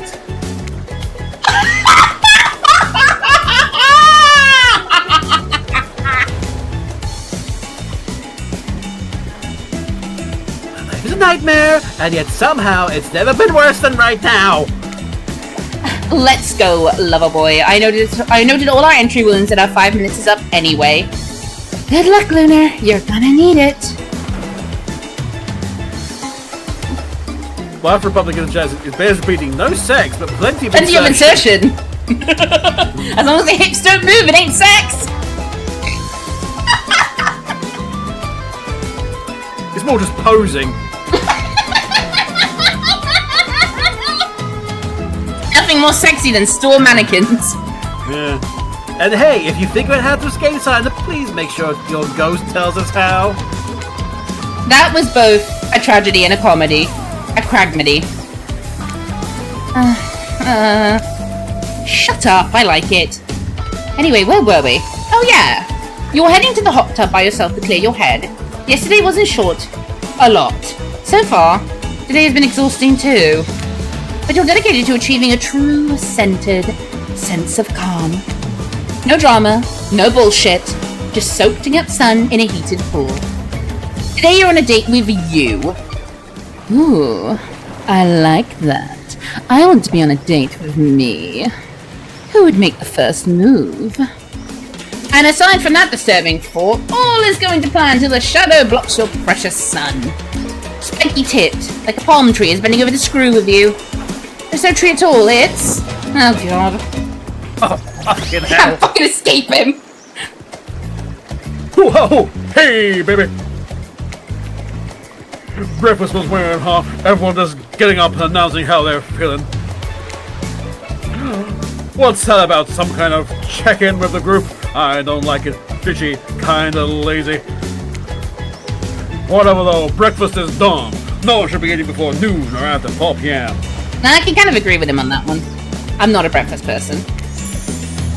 Yeah, I do intermittent fasting. You see my abs, by the way, pretty mama? Yeah, there they are. 1, 2, 3, 4, 5. I can't count how the 5, but you know there's more than that.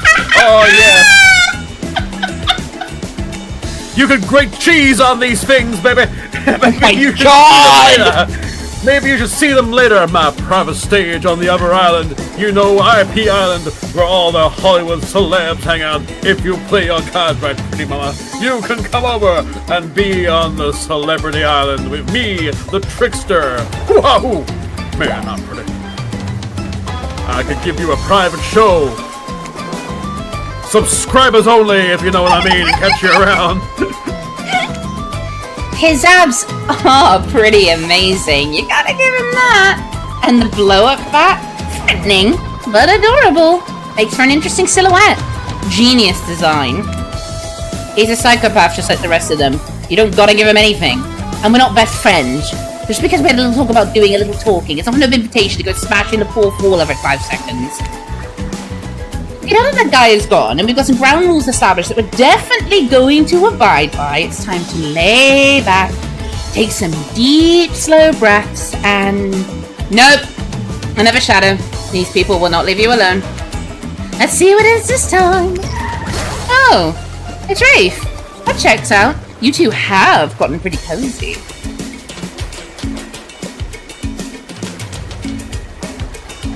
Sorry,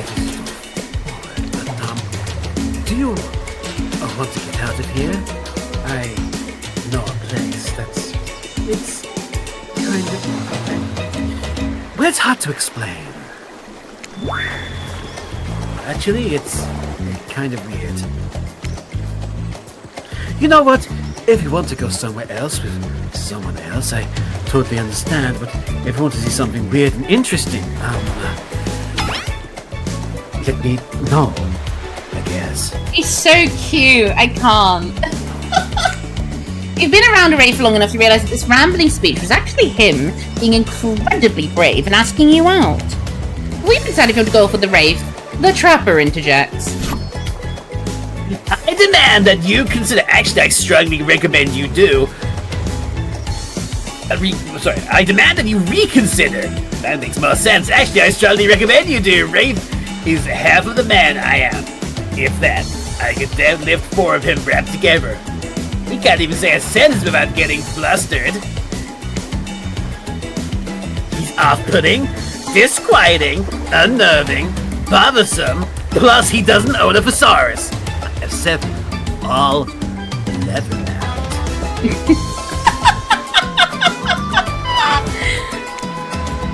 Tough choice. You weigh your options quickly, because you can only go on one date today, and you also don't want to be hacked to pieces for saying the wrong thing. Hang on, I just glanced at the chat. Oven roasted carrots with garlic. Oh, that sounds good! Shit. I thought for a minute it was just I have a new addiction to thesaurus. It's a man that lists lots of words. Nothing says sexy like a man who knows all the different ways to say one word. Oh, goodness. It's always good to remember that these are all cold-blooded killers. But you know what they say? When life gives you lemons, you make lemonade. And then die a horrible, wretched, writhing death for drinking it because the lemons were poisoned all along. Sorry, this island has really got me tilted. So who will it be? Oh. I gotta go with Wraith. Wraith? Yes. I picked you. Sorry, stopped paying attention and I thought I was hallucinating. Now, really? Yes, really. Cool! He's so sweet. This is my island hangout. This is what I call Cosmic Dump. How appropriate! I know. It's one of those first draft, changing dates and names, and it just kinda stinks. Isn't that right, Starlight? Calling out my chat like that. Dump is being kind. It's a massive collection of seemingly ancient ruins that simultaneously appear to have been recently abandoned and a little beat up. There are stone obelisks, strange carvings, ritual tables. Is that a car? It's pretty weird. Like a collection of things from different, I don't know, places. You look around in awe, then look at Wraith expecting more of an explanation.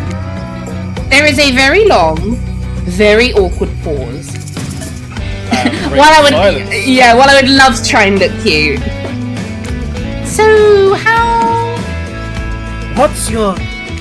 As you decided to talk, Wraith also walked up the courage to say something. How adorably awkward. You both stop talking, wait a second, then start talking again at the same time. This is hard to watch. Next thing you know, you both start nervously laughing at how awkward this is. Wraith finally makes eye contact with you.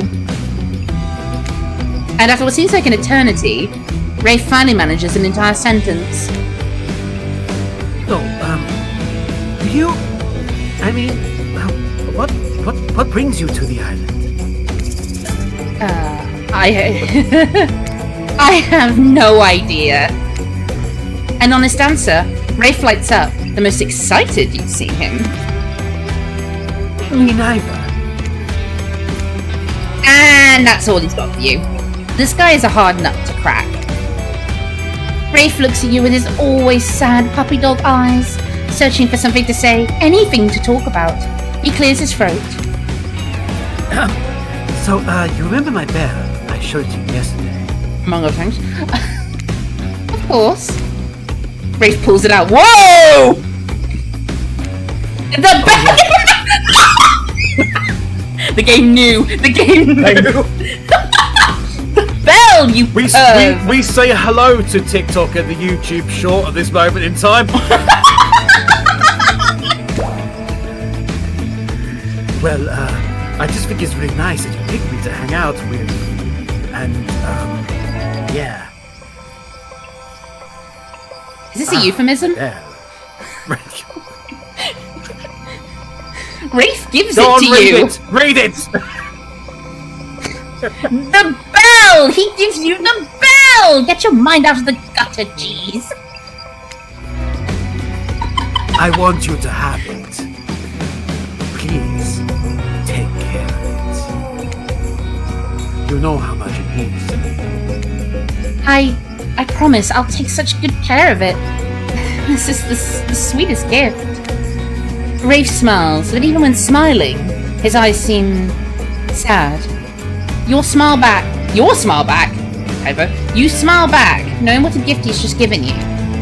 I mean, it's kind of shitty because you can't really do anything with it, but it means a lot. Not to you, though, to someone else. Still, cool gift. You both search for something to say, anything to talk about. During the awkward silence, you look around the dump, spotting some kind of ritual table, stained with blood and littered with various bottles. Nearby is what looks like some dangerous potions. What was this ancient cult up to? Looking to shake up this date? Is this a date? Yikes. Anyway, looking to shake it up, you approach the potions and pick up the fanciest one. So what will we do next? We will mix these potions, because fuck your choices! Potions. You take the potions and start mixing them. Wraith will probably like a science lesson, right? Your new mixture starts to smoke as Wraith's eyes go wild. The glass explodes, taking out the other bottles in a domino effect of highly poisonous liquid and tiny sharp shrapnel.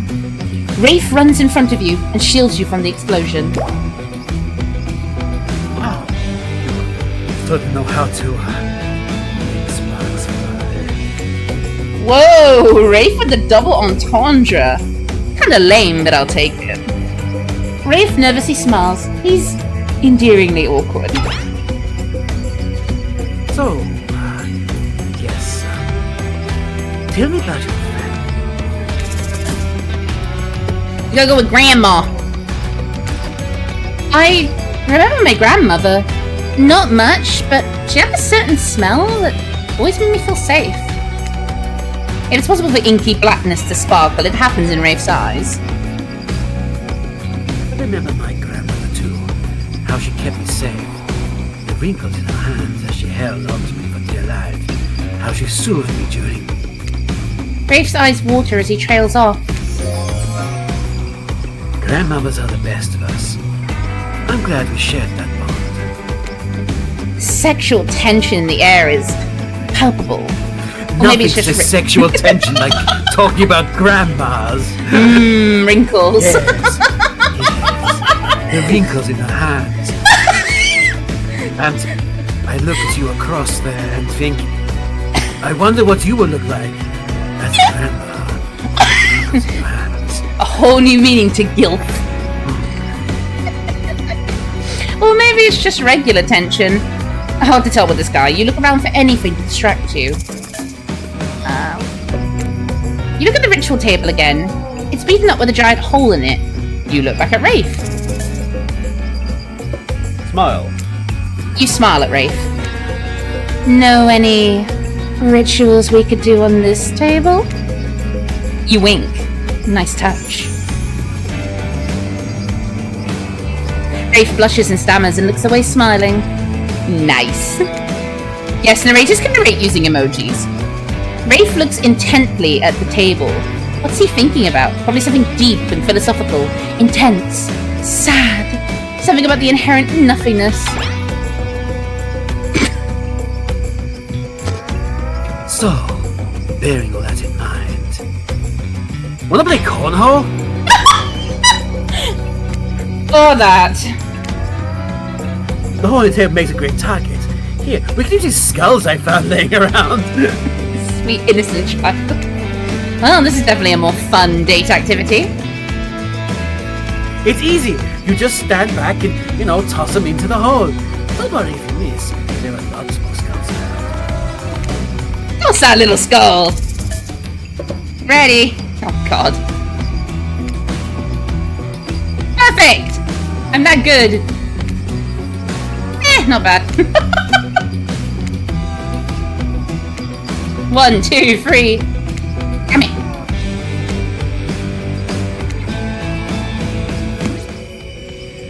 Don't worry. Nobody wins everything all the time. Winning any time is actually pretty good. I've played this hundreds of times. I've never gotten them all. I'm just glad to have someone else to play with. You feel like you're finally warming up Wraith, so you unleash the big guns. Steady on. You want to play Truth or Dare? Wraith looks mortified, but tries to keep it together. Maybe this is progress.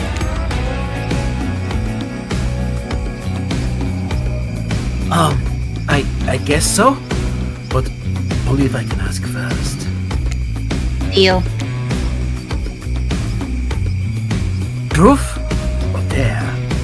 So apparently it doesn't matter which one I pick. Yeah, this doesn't matter. It doesn't matter. It's all this one. I'll take a Dare.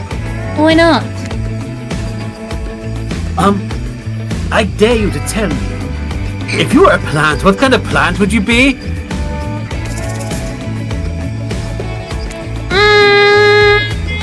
Great question. Wraith smiles. You're such a kiss ass. Wow, rhododendron, you don't see those mentioned often. But no, we go with a cactus. A cactus. True survivor. Prickly on the outside, but warm on the inside. You can be alone and thrive in any climate. Damn. Good answer, Luna. Thanks, me. And if you carve into you, you're full of water. Okay. Dare. Show me something. Show me something you'd never show anyone else. Well, you're about to see something many other people have seen. Wraith looking incredibly uncomfortable. I'm sorry, that's a bad dare. Too vague. It's just truthful dare makes me feel... I'm just... Thank you for being patient with me. I need to try to be more open with people. How do you know? Wraith clears his throat. In that a way a lazy writer would make him do if they wanted to signify something important and different was coming up. Let's see if we're right! Do you have my bell? I want to show you something. We were right! Take a drink? Certainly. Certainly, actually. Holy shit. Is this not a drinking game? Damn, missed opportunity. Of course I have it. You reach for it, and it's gone. Wraith furrows his brow.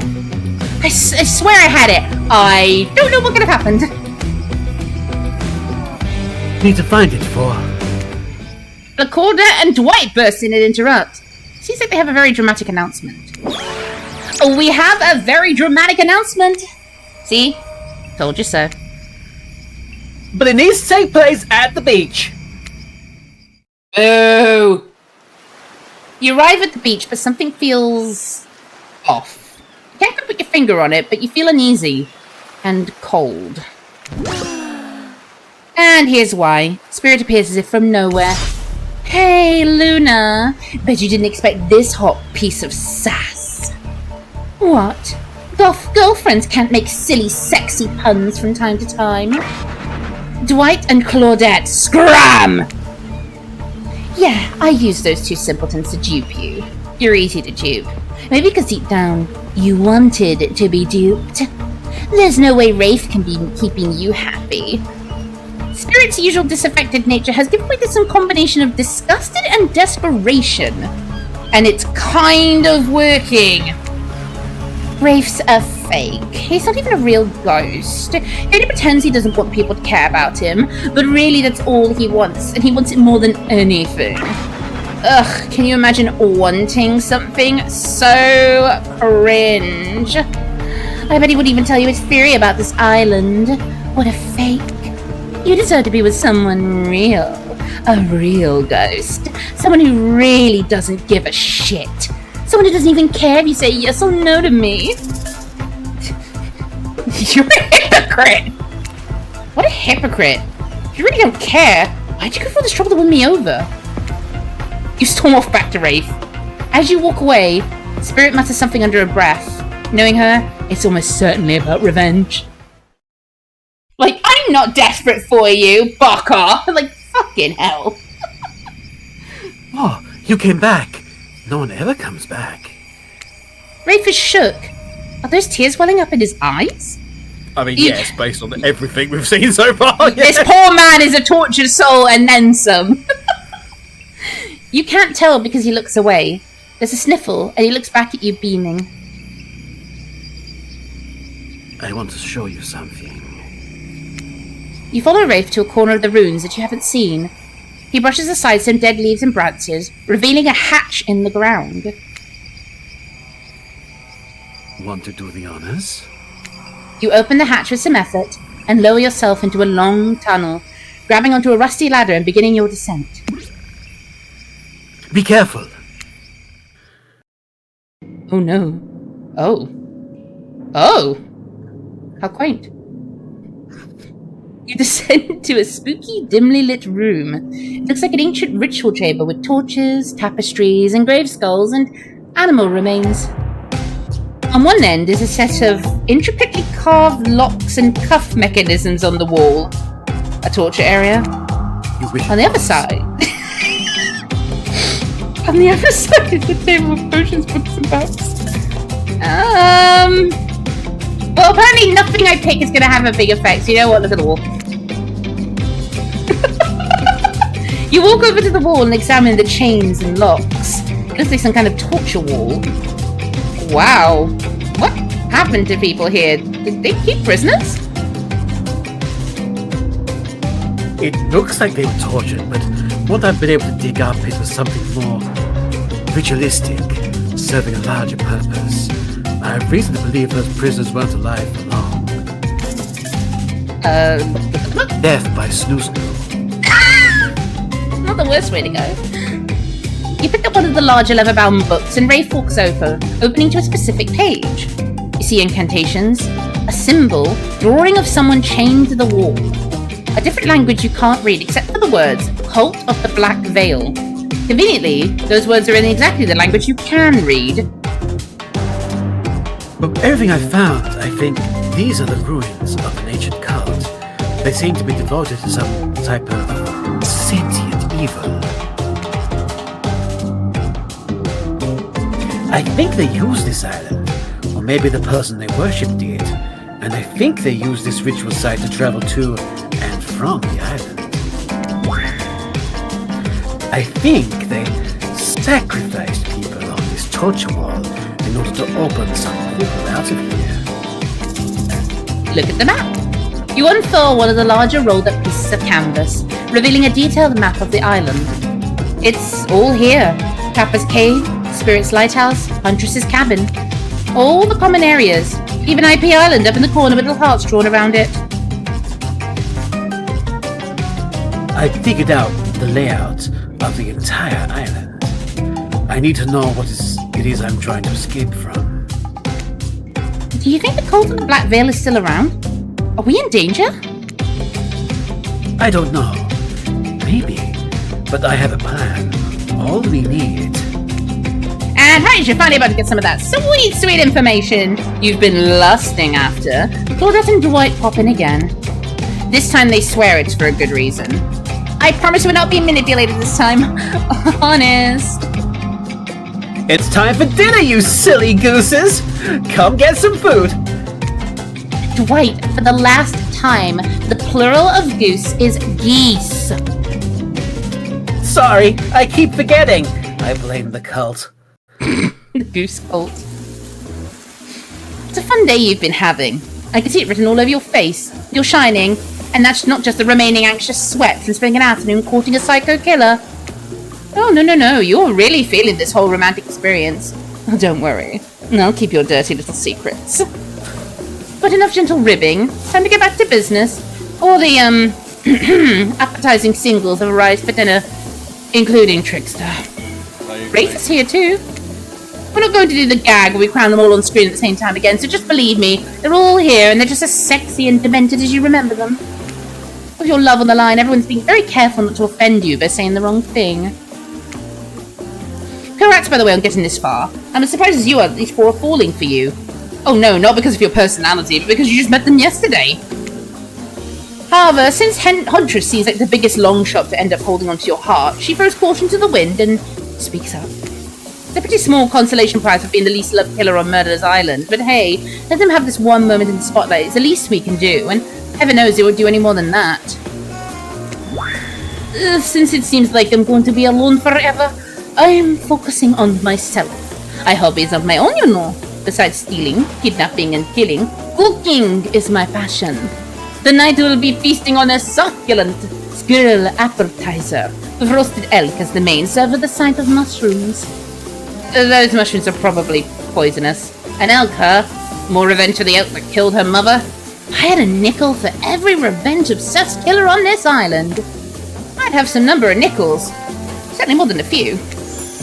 I personally hunted, killed, skinned, and prepped our meal.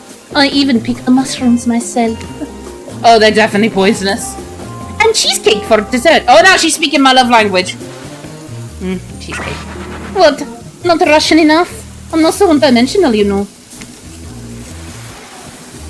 Dinner will be served shortly, but certain power brokers would like to know about your day.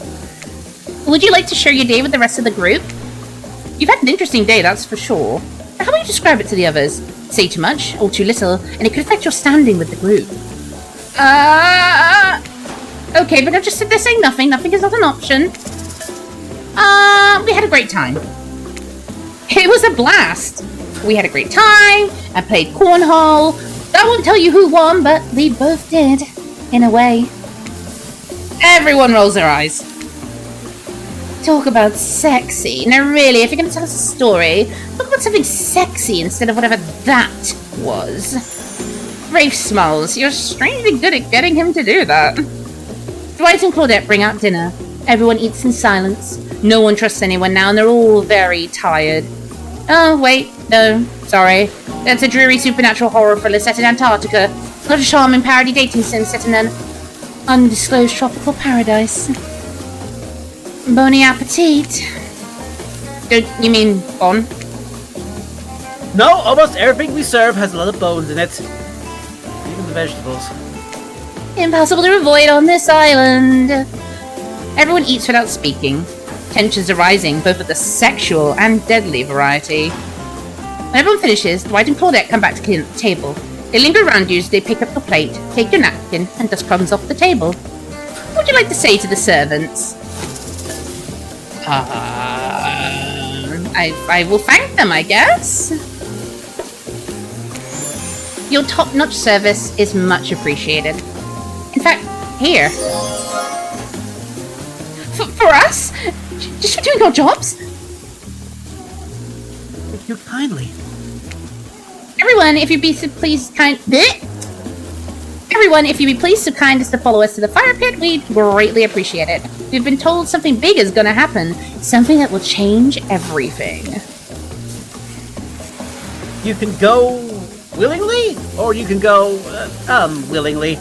You have no choice. Tough cookies! Did you have a choice on how you said that, dweeb? Yes? And I immediately regret how I did it. Good. Something needs to change around here. Fire is rebirth.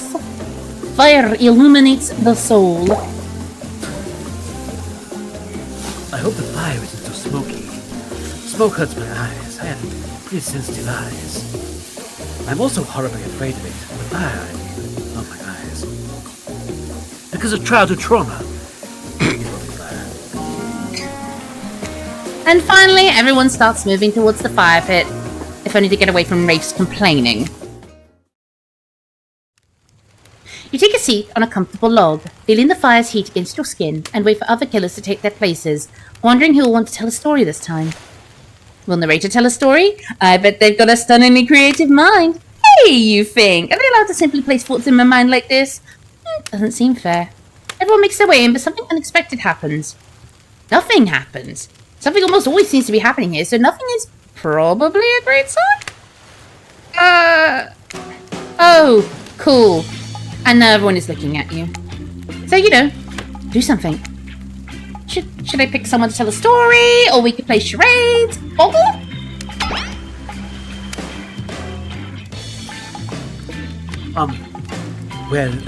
We were actually thinking, why don't you tell us a story?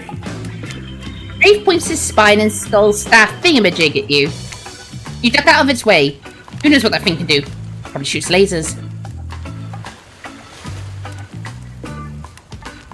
Try not to bore us. We're just very interested in you. Don't speak for me, Huntress. Now you can't tell if you're warm from the fire or if it's your nerves heating up. I know that the fire is right here, but maybe if we stop talking about it all the time, we can start to pretend it's not here and doesn't, threaten to burn us alive. He's not supposed to hear me. Get out of here, Wraith! You know was about to make an important decision about telling a story or not. Okay. Sure, I'm game to tell a story. No! Hey, pretty mom, just want to say that I'm here around this circle as well, just to let you know, I hope it's a mystery that only you and I can solve in private, if you know what I mean. Sugar lips. Come on, let's go far away from here, you and me together. We'll make some true fire, baby. The fire in my loins and the fire in your soul. The fire in my loins. I need a sec. Okay, so what type of story do you want to tell? A sexy one. I'll tell a romantic story. About two lovers who take poison together and die foaming at the mouth? Or how about two strong hunters who meet when they both try to bludgeon the same wily wolverine? Not quite. It's about my parents. They met at the party in college. He was hosting. She'd been dragged there by some friends. There's a raid! Hello, Garnetio! There is a raid, pretty mama, let me tell you this now. It's that Garnetio fella. He's here, and he's also subscribed for the LMC for 50 free months. As I, the Trickster, will say to you, it's very happy to see you here. Garnetio and members of the Vortex, welcome. Hello, travellers! You've missed a lot. You've missed a lot. They couldn't have been... They couldn't have been more different. And yet, as the night went on, they were drawn to each other. She made fun of his taste in music, and he took an interest in her major, women's studies. They were married within 2 months. Bit soon to know if you can trust someone, don't you think? It's so sweet. Exactly. I learned a lot about love from them. If you know, you know. Some people don't need years to get acquainted with their partner. Love could spark from a mere look across a campfire. Now you've got their attention. Every killer is furiously attempting to catch a eye from across the fire pit. Except for Trickster, who's wandered over to the bar and is loudly playing his own music on headphones to drown you out. Oh yeah, pretty mama. This is the great shit here. Okay, that was not a very good story. I don't mean to insult you, but it was actually quite bad. Sorry, but this narrator keeps it real. We can't just end there. So who else would you like to hear a story from tonight? You look from killer to killer, trying to decide who might be the most entertaining. It's our Wraithy boy! Hooray! I mean... Well, I guess if you want, let's see. What story could I tell? I could tell you one about Mamiwata, a beautiful African sea goddess who would lure men in with sex and then reveal her true form as half woman, half fish, making them swear to be true to her and no one else. Long story short, it usually ended badly for the man. Which is the end of that story, I guess. My bad. Let's see. There's that one about the mysterious cult that would demand a human sacrifice to, No, that's no good. You don't want to hear that one. There's the living tree. Its branches are more like tentacles, and it oozes a strange liquid from its bark. I'm listening. One time a girl I knew drank the liquid, disappeared that night. And I've lost all interest. But a week later a new tree appeared. It had a very familiar looking face etched into the bark. Well, that's a bad story. That could never happen. What about something truly horrifying? One time I was doing my maths, and I mixed up the quadratic equation and Pythagorean theorem. Oh my god. Just for a second, in my mind, I guess I was tired, but wow. That was really scary. I want to hear more about the half-fish lady, particularly the fish part. Which half was it? It's not just... Either way, I can make it work. Dive on in for a great time with the trapper. You know it, baby.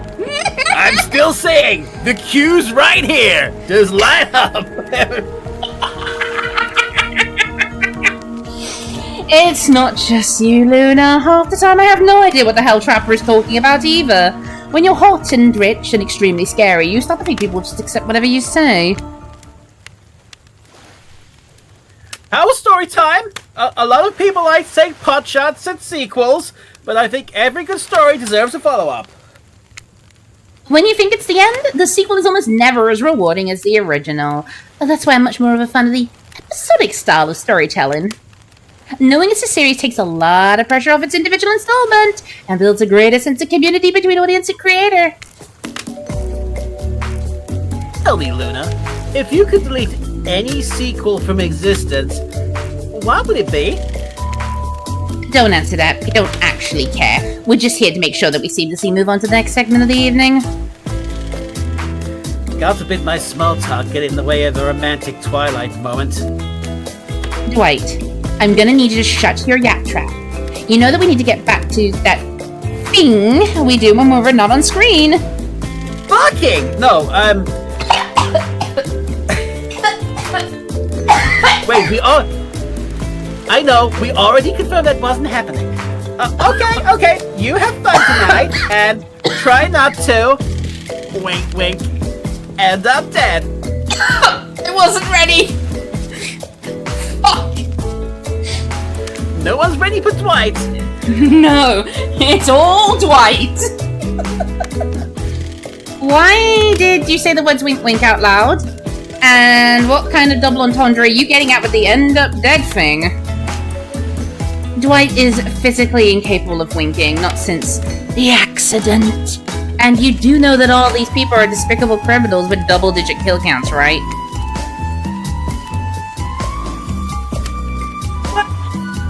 Except for Spirit, she doesn't really belong here. She's strictly a victim, not a perpetrator. No wonder she's pissed. Did I hear somebody trash-talking Spirit? Deal me in! What do you say we take this talk to the hot tub so I can soak this bath while I roast that ghost with some killer hot takes? Please, enough of the burns that are lit or getting blazed. It's enough that these activities have to be set next to a literal fire. Must I be surrounded by figurative flames as well? What if we turned and ran as far away from this place as we could? Just you and me. On those spindly legs, you probably retire if you go too far. If it's running away to someplace more secluded, losers after, they should obviously join me. Have you seen these legs? Pure power! Not that my walk speed really reflects my giant stature. That's because I choose to move slowly for stealthy reasons. It's my own choice, and it's completely logical. Why is everyone so obsessed with comparing themselves to each other and creating drama? I'm so over all that. Don't you get it? Society wants to trick you into fighting with each other so that corporations can swoop in and sell you fake solutions to all your fabricated problems. I'll be sitting in the shade and drinking something locally sourced while thumbing through a public domain novella printed on recycled paper because I refuse to play their game anymore. It's like she's actively trying to be as unappealing as possible. Does it really turn anyone else on or just me? I ship these two, apparently. Despite Trapper's insatiable appetite, it seems his attention. Yeah.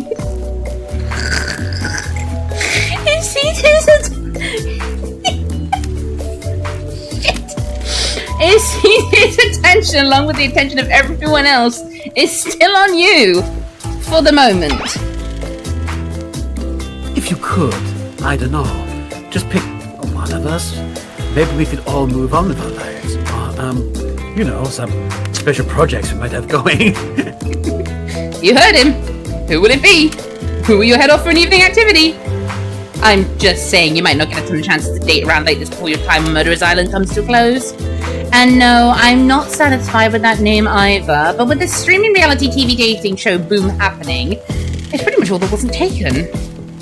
Which killer will you pick? And yes, we're back to excluding Trickster because, that guy. What are you talking about? You always pick me. Refuse to pick anyone. Don't play their games, pretty much. Come over here. Come over here, Mr. Trickster. He'll show you a good time. He'll show you a good time in the morning, a good time in the afternoon, a good time in the evening, and at supper time. All night long, all morning long. You'll never know what time is again when you're with the Trickster. But never mind, I guess you're gonna pick one of these four. Like a klutz, like a moron. I'm just gonna go over here and stop. Wraith? I'm surprised they're playing the thing in the right. I'm surprised they picked it right. I knew you'd never pick me. Who am I kidding? But I did pick you. Wraith immediately turns and runs away. It's not like he didn't tell you what you were getting into. Christ, that's the effect I have on men now? Well, follow him. Oh, but Anvil's moving. Catch up to Wraith, and as usual, he appears a little anxious. Oh, well, I would love to do the middle one, I can't. Hey, you seem a little off. What's wrong? Wraith stops and tries to not look at you. After a moment, he relaxes. You can tell. You must be getting to know me pretty well. There's that big sigh again. Sorry. Sometimes I get too in my head. You nod understandingly.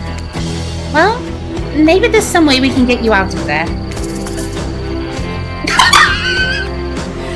I can't pick the second one! The correct option is indeed picking a frisbee. It's picking a frisbee. We're on the beach. We can throw around a frisbee. Well, it's dark.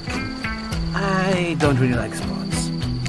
It's like you know nothing about him. Disappointing, Luna. But who knows? Maybe it'll work. Wraith grabs the frisbee, looks at it like it's a moon rock or something, and then tosses an absolute bullet right at you. You're so shocked at how absolutely sick that throw was, bro. This dude can really handle. Salutation, nation! Hello. In fact, you're so shocked you ducked out of the way of the incoming disc instead of catching it. I thought you were good at this! Oh, well, it's really just the gyroscopic inertia of a spinning disc. He talks at you for about 5 minutes before running out of steam and realizes you haven't walked off like any normal sane person would have. Want to throw the frisbee back? I guess so. Suddenly nervous, you clutch the frisbee more or less the same way Wraith just taught you about. You aim and fire.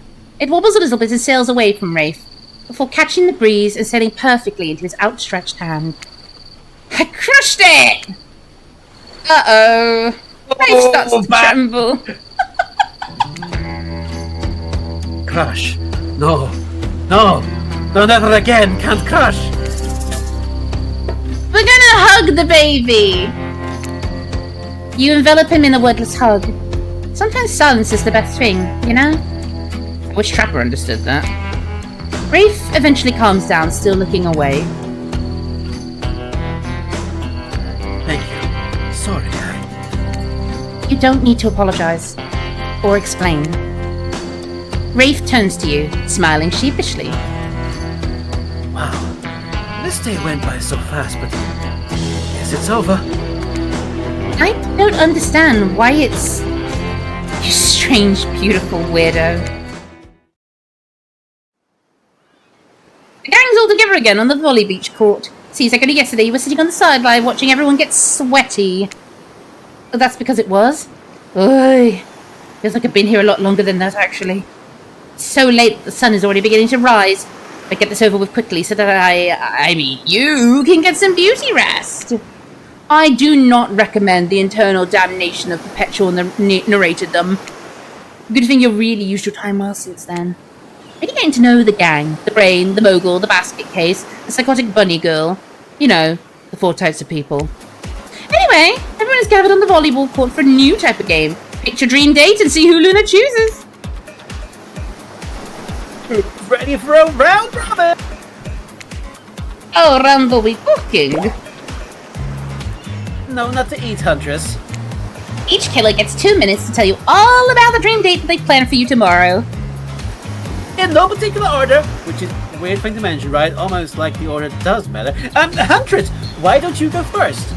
I'm afraid what would happen if I had to contain your energy any longer. Stop talking. Great, Huntress. Why don't you take it from here? Tomorrow morning, I'm planning on a nice atmospheric breakfast on the yacht. Don't worry, Trapper won't even know it's gone. What was that? Nothing! Go away! And boy, oh boy, I've got such an adventure plan. It involves hunting for treasure. What kind of treasure are we looking for? Guess you'll have to pick me to find out. Let me tell ya, it's primo stuff. Now, if you don't mind, I've got to start preparing because it's clear already that you're going to pick me. Confident, mysterious, I like it. Hey, oh, this is you. Don't bother. The spirit? Figuratively. Damn it, Dwight, you've got to watch your word with these people. Tomorrow, you'll spit in the face of God, die and be reborn anew. That's it? I'm intrigued by that. I don't want to. Go draw crayon art with Trapper or dig about for mysteries of Wraith. I don't know what this guy's do all day. Do you want to at least specify which god you'll be spitting in the face of? All of them! Okay, so, hydrate tonight if you want to hang out with spirits. Trapper, without further ado, would you like to make us all uncomfortable by pushing the boundaries of what's acceptable not only in polite society, but within the narrative of this in-world event and also the larger meta-narrative of a Dead by Daylight dating experience? Sometimes you just gotta say it. Why, yes! Thank you! I'd love to! Strap in, everyone. Oh, Jesus Christ. So, Luna, you're thinking of picking me? Well, this is your final warning. Pick me and be punished. And rewarded? Tomorrow will suck, probably. I'm not an easy guy to get along with, I know that. But I can tell you this much. I'm hiding a secret on this island that will make fans shit themselves with excitement. If you like Trapper, you're gonna love it. And if not, you're a maggot. Also, everyone, even confident sexy ladies in rabbit masks, better stay the hell away from my yacht. Sorry, anyway, Wraith? Well, I don't know. I really prefer to just tell you privately.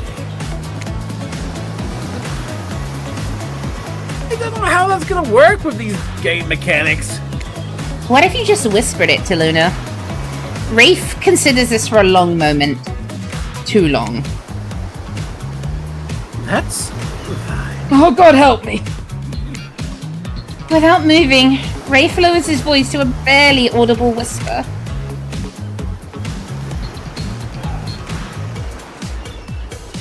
We have to find the bell. Then I can finally tell you what I'm doing. It's going to be really special. The kind of thing where we really bond. Maybe finally get off this island. And maybe then we can go on a real date. Ah! Are you done? Is that it? Wraith nods, proud. And thumbs up, everyone. Gosh, you'll need to dream about those options so you're ready to choose in the morning.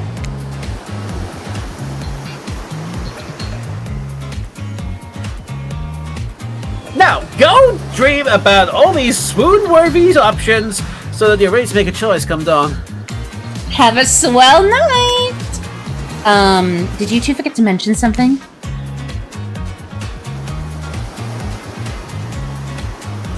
Gosh, how could we forget? Before we run off to slumber peacefully, there's one more thing to do. No reality survival dating competition parody would be complete without singling out one of our contestants who's already teetering on the edge of a psychological break. And giving them a little push. Hold up, this has been a survival dating competition parody this entire time, and I'm just not finding out about it. Come on, the signs were there, you just didn't read them. Come to Murder Island. It's now time to eliminate one of the killers. Ooh, it's like the butchering, but it hurts even worse. You can't kill a killer. Can you break their heart? Do you dare to even try? You mean... That's right. Tomorrow, one of these sexy slices will not be eligible to take you on a date. Who's it gonna be? But why? Because it's dramatic? Because it's surprising. Because it's a classic reversal of fate. And it will hurt someone's feelings. Someone dangerous. What's it gonna be, champ? What's your thought process here? Trapper seems like he might throttle you in your sleep if you eliminate him. That being said, at least you see him coming. Spirit could be anywhere. She floats, and I hear she can disappear.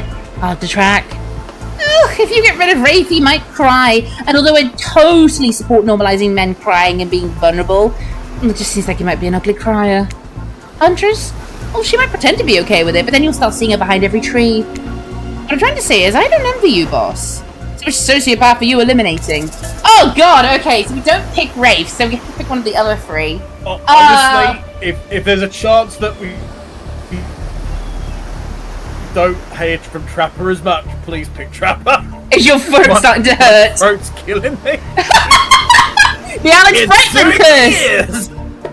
You know what, for the sake of your throat. Oh, that's Here's very... my 2 minutes notice. Fuck this. Oh, this is very simple. Trapper, you scared the living shit out of me. You're eliminated. That's fair. Honestly, though, I don't care. You suck. Aren't you so glad Trapper did not win the poll now? But not in a good way. You bore me. You personality-free maggot. It wouldn't even be fun to kill you. Which I was totally gonna do tomorrow the first chance I got. So really, this is a win-win for both of us. Still might kill you, though. And a principle for eliminating me. Sleep with both eyes open and have fun on your date tomorrow! Now that you've broken the heart of someone heartless, you should get some shut-eye. And don't worry too much about the broken heart you've left behind. You okay?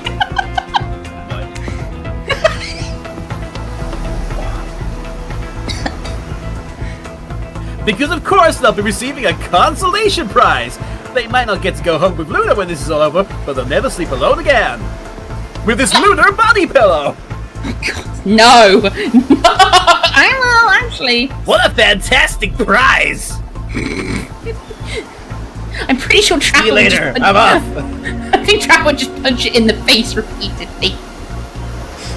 Haven't you ever heard of fluffing a pillow? No! Shh. Punchy punchy! I need a second. That broke me.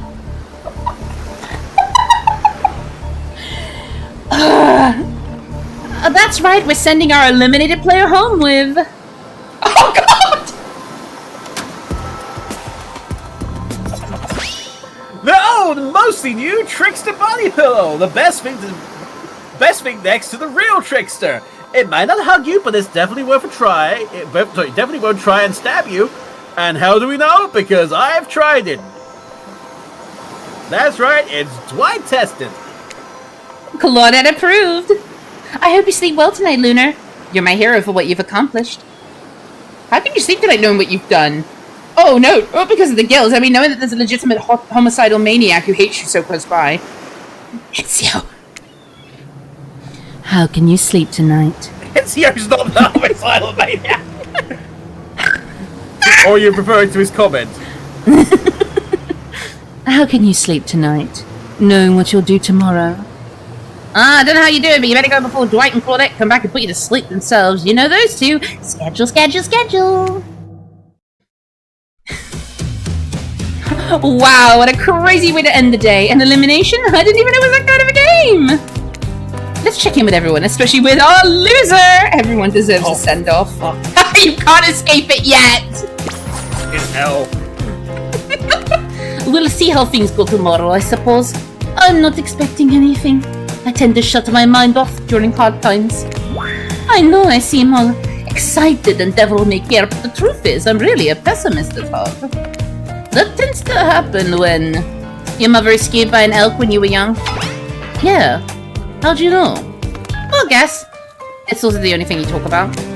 If you'll excuse me, I think I saw a raccoon over in that tree, and I'm feeling peckish. I don't remember the last time I felt this nervous. Excited? Chemically, those two things are very similar, but I don't know. Lulu is really great. What else did you want me to say? Here he is! I don't handle rejection well. At least I don't think I do. No one's ever been dumb enough to reject me before.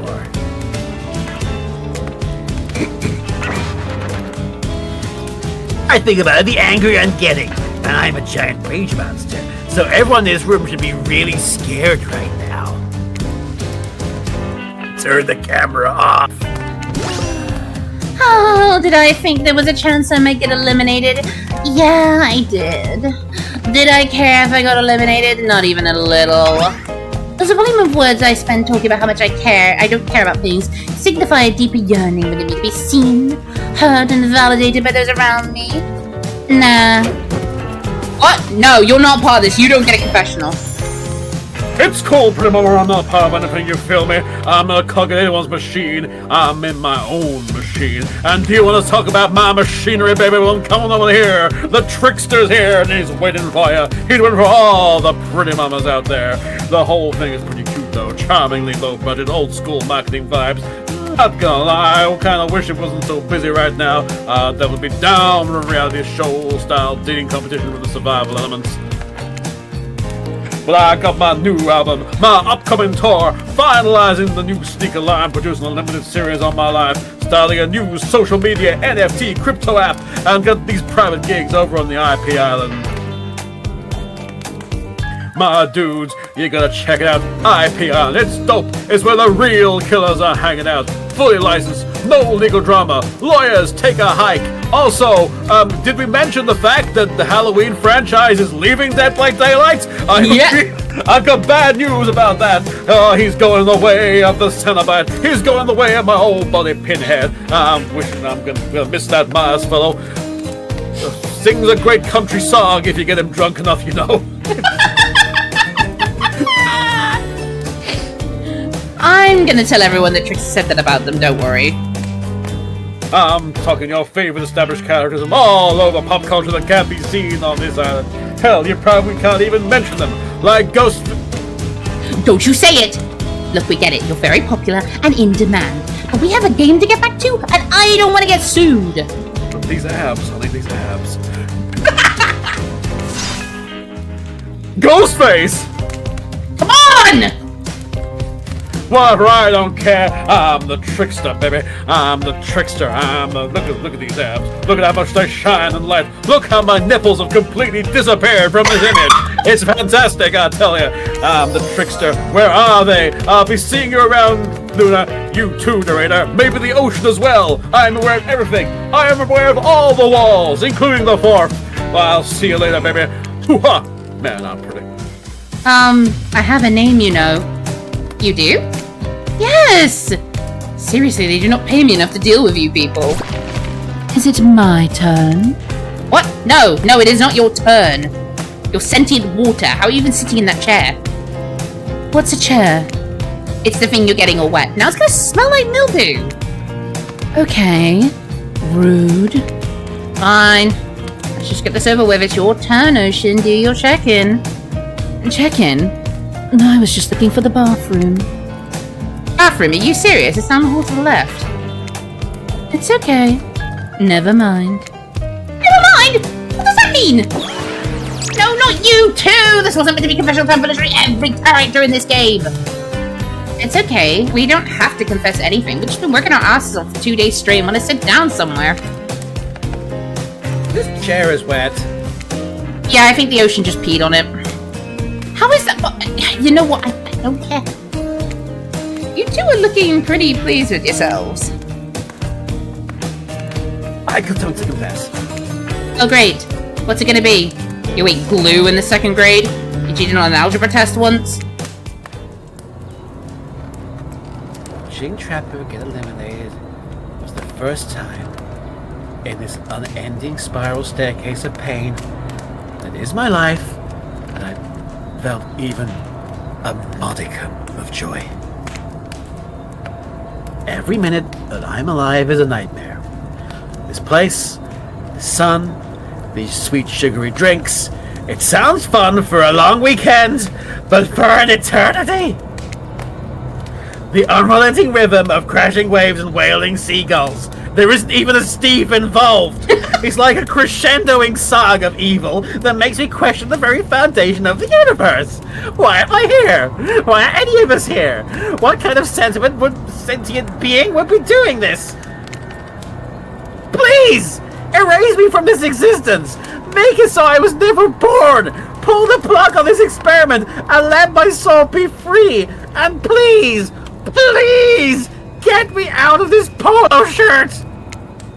Okay, let's get you to bed, buddy! I don't want to go to bed! Going to bed means eventually I'll have to wake up! Yikes! That was a weird way to end. Oh well, what you gonna do? You let the camera roll long enough, someone's bound to say something crazy. Anyway, seems like everyone's had their shot to annoy me tonight, so hit the hay and get some rest. Tomorrow's gonna be a doozy. Dwight just slowly screaming in the distance. The question is, do we continue for day 3?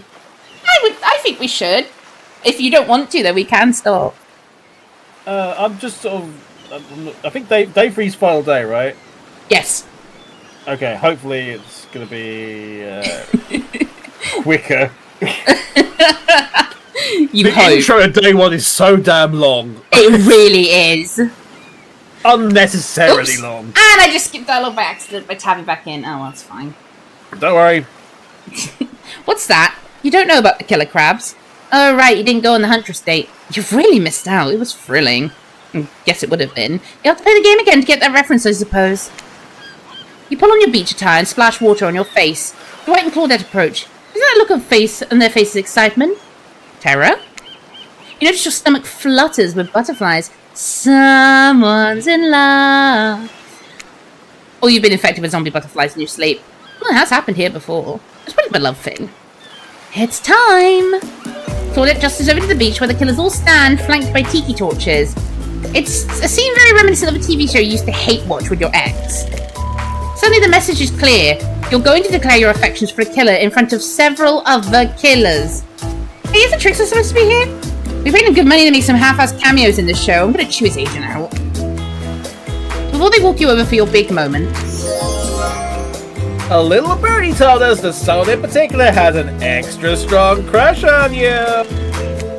And another little birdie reminded us that you've been kind of a dick since we got here, and we reserve the right to withhold that information, even if it leads to you making a terrible decision that gets you murdered. So you ready? Of course you're not. But you're on for the schedule! You'll make your way over to the row of hotties. Claudette and Dwight stand off to the side, hands behind their backs. It's been quite the 48 hours, but there are clearly sparks in the air, and I'm not just talking about this rusty chainsaw, though I do recommend staying away from those sparks. It's time for our newcomer to confess their love! Wait, I have to do a drum roll for this. No, you don't. But who cares? Luna, who do you choose for your solo date? Can we at least do the flower thing? Dwight, I thought we agreed to keep that between us. No, not that flower thing. The thing where the suit that gets a flower is a symbol of peasant's love and affection. Now I want to know what the other flower thing is. Oh, right. Right, I suppose. But no roses. They're such a cliche at this point. Well, that's good, because I tried to pick a rose, and I got an ouchie, so I settled for these! Huh. Beautiful. You've done good, Dwight. This is a lovely bouquet. I hope Dwight saved some of those for Claudette. They're a thing, right? You're getting that vibe, too? Just me? Oh, sorry, you got me to think about right now. Luna, who do you select to receive these flowers and spend the day with today? Well, who do you think? The sad boy. You turn to Wraith and let out a sigh. Wow, are you becoming more like him? Wraith, since I got to this island, I've been drawn to your quiet nature, your unassuming good looks, the nervous energy you bring to every situation, no matter how normal and mundane. I love the way your brain works. I love the way your body moves. And then I love how we are together. Wraith looks like he just watched the Earth explode from an orbiting space shuttle. His mouth hangs open a little. His eyebrows twitch. No one can tell if he's too excited to process or partially dead. Got anything to say, Wraith? Sounds about right. The man has forgotten how to speak. As you board the yacht, Wraith is unsurprisingly quiet, but the awful vibes are down by about 60%.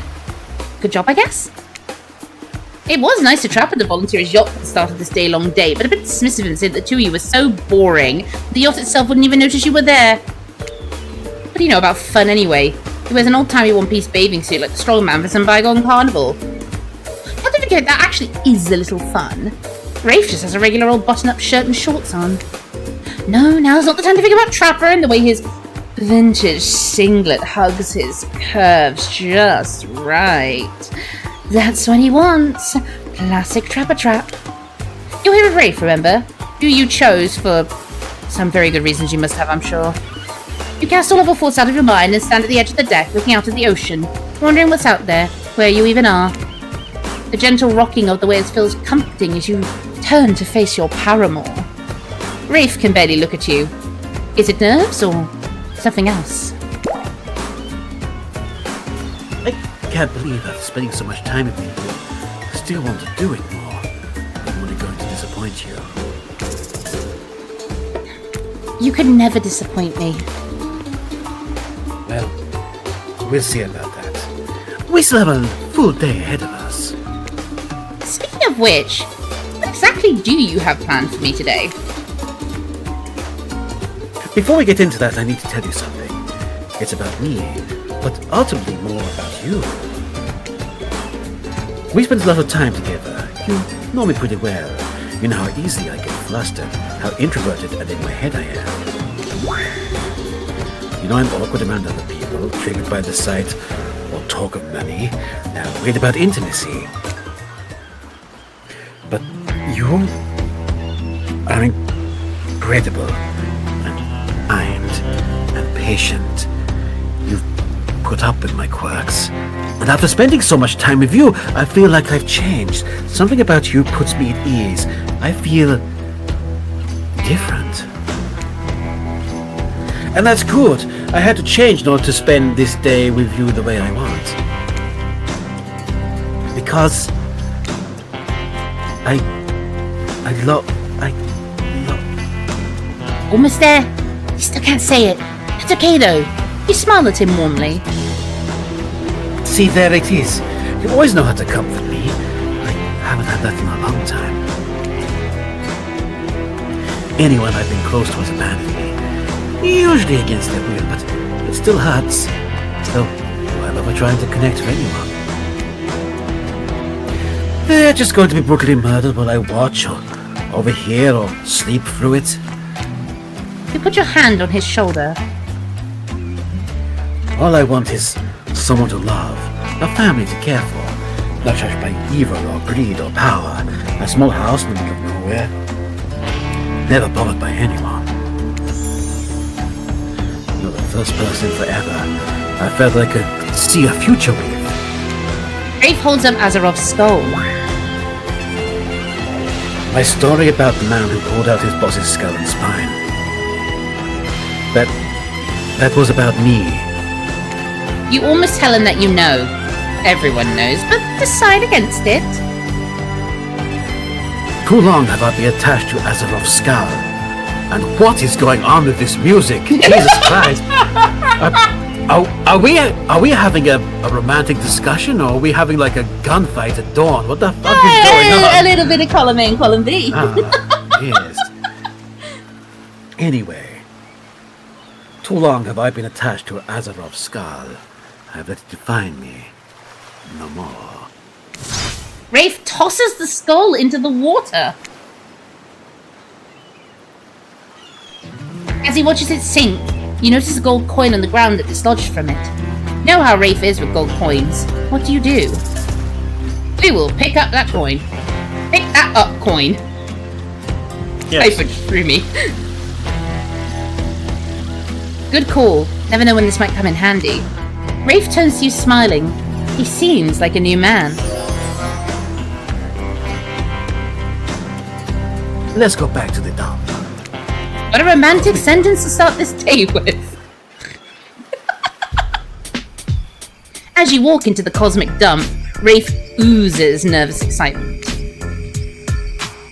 Oh God, do I have something incredible planned for tonight? He even tries to wink. It's kind of grotesque, but hey, this sad boy is finally opening up. He pulls out some lotions and oils. Sensual. You ready? That's odd. Oh.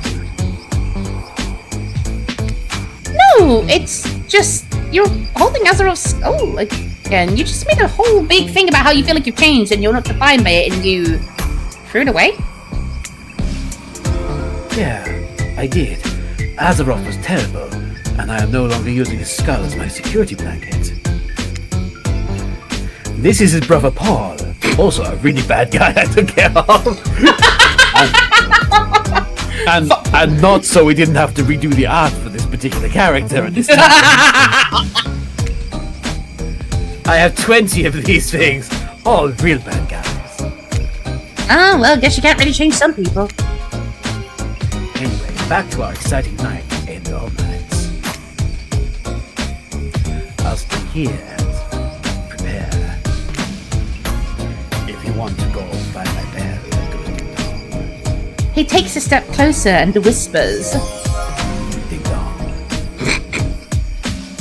Then when you come back, we can meet.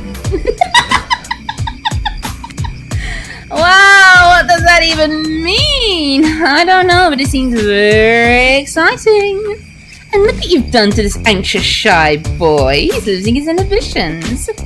And maybe soon he'll be losing his clothes. Look at the dough. You have to find the bell. It's gonna be somewhere on this island, right? Where do you start looking? We go to the Black Lighthouse. I suppose I could check that creepy black lighthouse on the edge of the island. Lighthouses usually only have one big room at the top. Should be easy enough to search. You turn to leave and catch Wraith winking at you again as you exit. You know what? Maybe that wasn't a wink at all. Some of the mud he uses to cover up his face is probably dripping while he sweats anxiously. Ew. You arrive at the Black Lighthouse, optimistic and full of purpose. You don't see a bell anywhere. Spirit! Hello? Nothing. She's nowhere to be found. Let's be honest, her heart was never really in this process, was it? You start poking around, wondering if Spirit took the bell and hid it somewhere around here. Oh God. Furthermore, it's me! Bursted out of this door for no particular reason. It's me, the Trickster. Hey, how's stuff? How's it going? You turn to see Trickster, casually posed, light reflecting off his perfect skin, all of his many, too many, abs glistening perfectly. Doing some snooping as usual, I see. Snooping as usual. I'm looking for Spirit. Me too, actually. We're gonna do face masks. I told her I'd show her around my stage over on Happy Island. It's tight. All the killers we couldn't clear to be in this game are hanging out over there, just out of view of you and any interested parties' lawyers. Having a blast, doing shots, making content. Oh my dude, you have got to meet my good friend. Nope, stop right there. I'm not getting sued over a dating sim. I feel that. Hey, have you seen Wraith Bell anywhere? I'm not gonna lie to you, friend. I have no idea who you're talking about. Ouch. But, maybe hop over to the other island, honey. Check out my stage. And I'm not talking about an actual stage. No! Absolutely not. I'm on a mission. Trickster shrugs. Oh, don't be like that, remember? But I guess we're all on our own journey. Till we meet again. Yes, I'm coming back. There's no stopping me. I'm coming back whether you like it or not. As Trickster vanishes, you ponder your next move, and I'm left wondering, who just says no to checking out the sexy pop star special hideaway? So where to next? Based on the news recently, everyone should. Everyone should. We're gonna go to Trapper's Cage next. Maybe it's Trapper's Cage? At least I know to look out for, well, traps. But with that in mind, I'm sure I can get in and out of there safely and find that bell. Trapper's Cave! Wow, this game sure is much bigger than you thought, huh? I need to replay it a couple of times to really be able to grasp how much work was put into it. We get it! You enter Trapper's Cave tentatively. He is called Trapper. It stands to reason there might be some traps. Illuminated in the deep blue, this cave is home to a pool of water that shimmers and shines. You find yourself hoping Base Bell isn't in there. You hear a voice from behind a pile of rock, like a feeble old man calling for help. We look around the cave. You ignore the voice and look around the cave because you have a job to do. Hey, maybe play this again to find out who the voice belongs to. Yeah, we get it, guy. We get it! We will in the future one day, I'm sure. God. Just saying, could be fun. Oh, what's this? You found a gold coin. We'll take the coin. Seems like a good choice. Oh, there's something shining next to it. Is it the bell? Then again, this is Trapper's Cave. Trapper, you know, him, the trap guy, the guy who loves to leave traps. Quit while I'm ahead! A hulking shadow falls over you. You turn to see Trapper!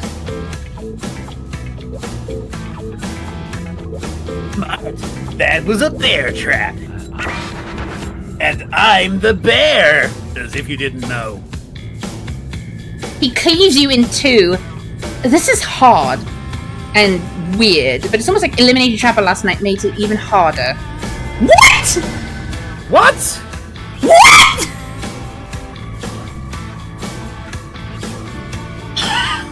What?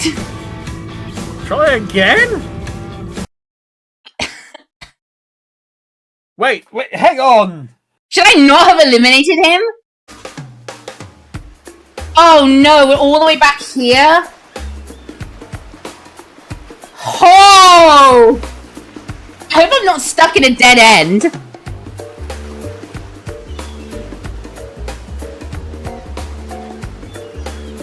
Oh, they say don't pick up the coin, apparently.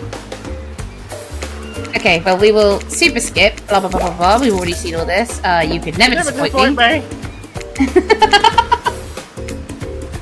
Blah, blah, blah, blah, blah. Blah, blah, blah, blah, blah. Well, congratulations on getting an achievement, by the way. Getting killed by the trapper. I did get an achievement. That is pretty cool. We will pick that coin up. Or pick that up coin again. Blah, blah, blah, blah, blah.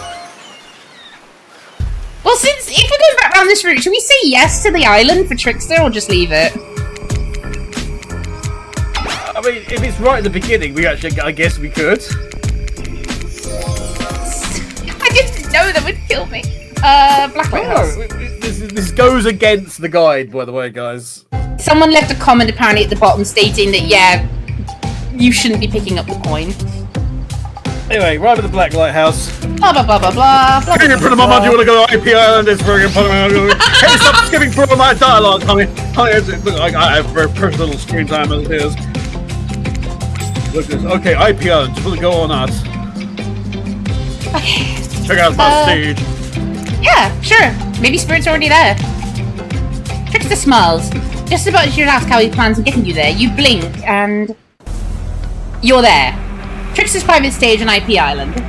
And it's empty. Yeah, I mean, it's hella early. Everyone is sleeping, is recovering from last night's rager. Things don't really get going around here till, like, near midnight. So I have to wait till then to have any fun here? Trickster smiles slyly.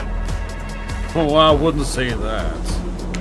How about you leave me alone for a second so I can, freshen up a little first. Trickster likes that idea. As soon as that horny weirdo leaves, you drop the charade and look around for the bell. Nothing. Worried your cover might be blown, you dive into the water and begin the long swim back to the Black Lighthouse. Let's not do this much physical work again, okay? This tickles. Ocean, please. As you dry off and catch your breath, you ponder your next move. So where to next? Okay, so we don't pick up the coin. Trapper's Cave. Maybe Trapper's Cave? At least I need to look out for traps. Blah blah blah, we've done all this. Okay. We look around the cave. You ignore the voice. Saying could be fun. We are leaving the coin! Leave the coin? You know what? Rather than hear somebody remind me that this is Trapper's Cave after all, I'm gonna just not touch anything. You step back from all things shiny and enticing, and consider just leaving and figuring out this whole bell situation some other way. Well, if it isn't Luna, you decided to get spending time with me, and yet here you are, in my cave. You can't help but be drawn to me, can you? What is it? My animal magnetism? My musk? My hopeless devotion to leg day? I don't think Wraith has ever set foot in leg day. No time to figure out what the hell that even means. You think fast. You're right, Trapper. It's the leg day thing. I love your leg days. Also the musk. Love a good musk. You it. Listen, I know I made the wrong choice eliminating you and going with Wraith. How could I have been so stupid? You should probably cleave me in two, hack me into pieces. I deserve worse. But if you'll let me, I want to go back to Wraith and tell him I made a mistake and I'm leaving him. For you. Kappa stares at you unnervingly, a twinkle in his eye. I should probably cleave you in two. You're right. But it takes a truly self-assured person to admit their mistakes. And you're clearly aware that you're stupid. So, we're making progress. Whoa, are you pulling this off? I'll let you go on one condition. When you break the news that you're leaving him for me, tell him he has skinny chicken legs. Yeah, if you want, I can tell him that. Kappa lets out a hearty laugh. Oh yeah, I want. You scramble out of Trapper's Cave and you hear his deep laughter echo behind you. I hope the bell wasn't here, because if it was, you're never gonna get it. So where to next? I have a good feeling about Huntress's cabin. I love a cabin in the woods. Great things are always happening at those. People are walking into them and back out of them unscathed all the time. Huntress's cabin. As if this is your chance to visit and admire some of the locations you may not have visited already because of the choices you specifically made. What a great opportunity! We get it! You enter Huntress's cabin and relax. It's disarmingly cozy with a warm, quickie vibe. I feel like you could live here, if the cookie killer didn't already. You spot something shiny. Is it the bell? You reach out for it, but you're tackled from behind. It's Huntress. She holds an axe to your throat. I found you! Now I get to kill you. I'm running a very complicated long poem on Wraith. I'm trying to find his bell so he can do something I don't know, but I'm gonna use it to play a joke on him instead. Huntress's eyes sparkle. That sounds like a fun game. Want to play another one? Sure. Great! I've got the perfect game in mind. Hide and seek. Bet you can't find me. Ready or not, here I come. Ready? Oh god. Spin! God damn it. Spin! Oh my god, I'm so bad at this. Holy shit, you missed completely. Jesus Christ!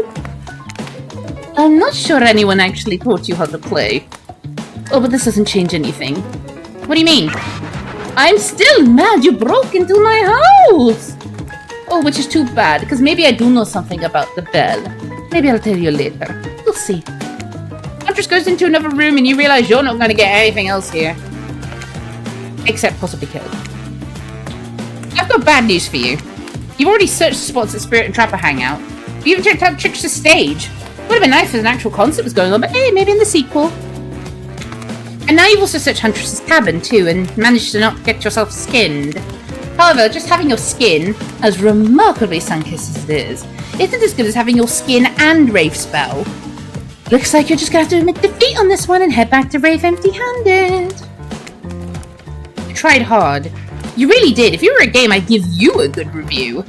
Well, that being said, Wraith is, well, I don't want to say unkind, because he's been really nice this whole time, but there is that whole spine-ripping thing. Crack my back and call me daddy. You enter the ruins of the Cosmic Dump, prepared to deliver Wraith bad news. I know he seems sweet and shy and like he's not a killer, but he totally is. Is there a chance he could kill you? But the place is empty. Whew. Wraith must be off somewhere still preparing.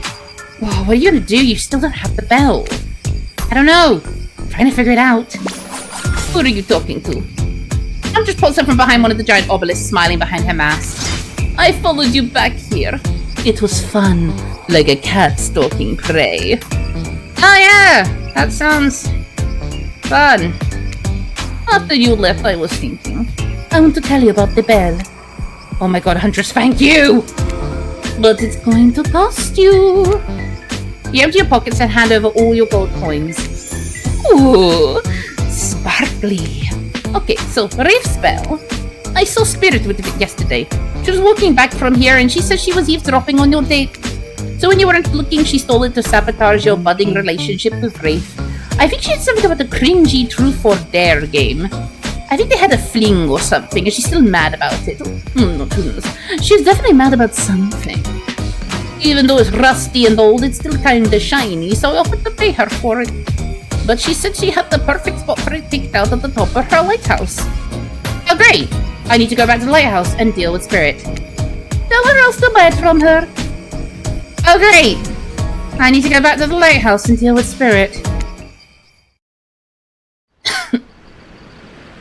You return to the lighthouse and head right upstairs. No more messing around. And this time, Spirit is waiting for you. Word on the street is you're looking for me. Let's have a look. Or are you looking for me? Yeah, no. I have literally no idea why I'd want to be around you, especially after you picked Wraith. Did you already get sick of the sad boy and wonder if the sad girl would do it for you? Cut the crap and give me the bell. I don't have time for this. Oh my. Ara ara. Spirit seems aroused by your aggression. Honestly, so am I. Just a little though. Let's not let things get weird between us. Hang on, excuse me 1 second. Yes? Appropriate audio response for it. So you want Wraith's bell? How about we play a little game? I call it Don't Look Into the Light or Die. You can only open your eyes when I'm blocking the light. If you look directly at it. I'll die? Precisely. You're much smarter than you look. No offense. Stop on Spirit and don't look straight into the light. If you look directly at it, your brain probably won't survive the stress. Oh, no pressure. Oh, for God's sake. Perfect! Apparently.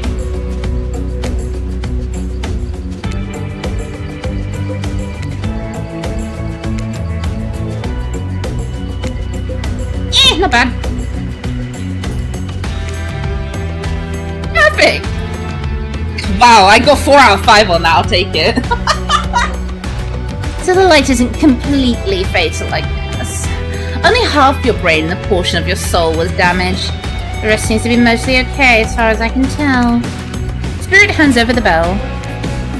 Yay! We got his ding-dong! Now we can go play with his ding-dong. I mean, what?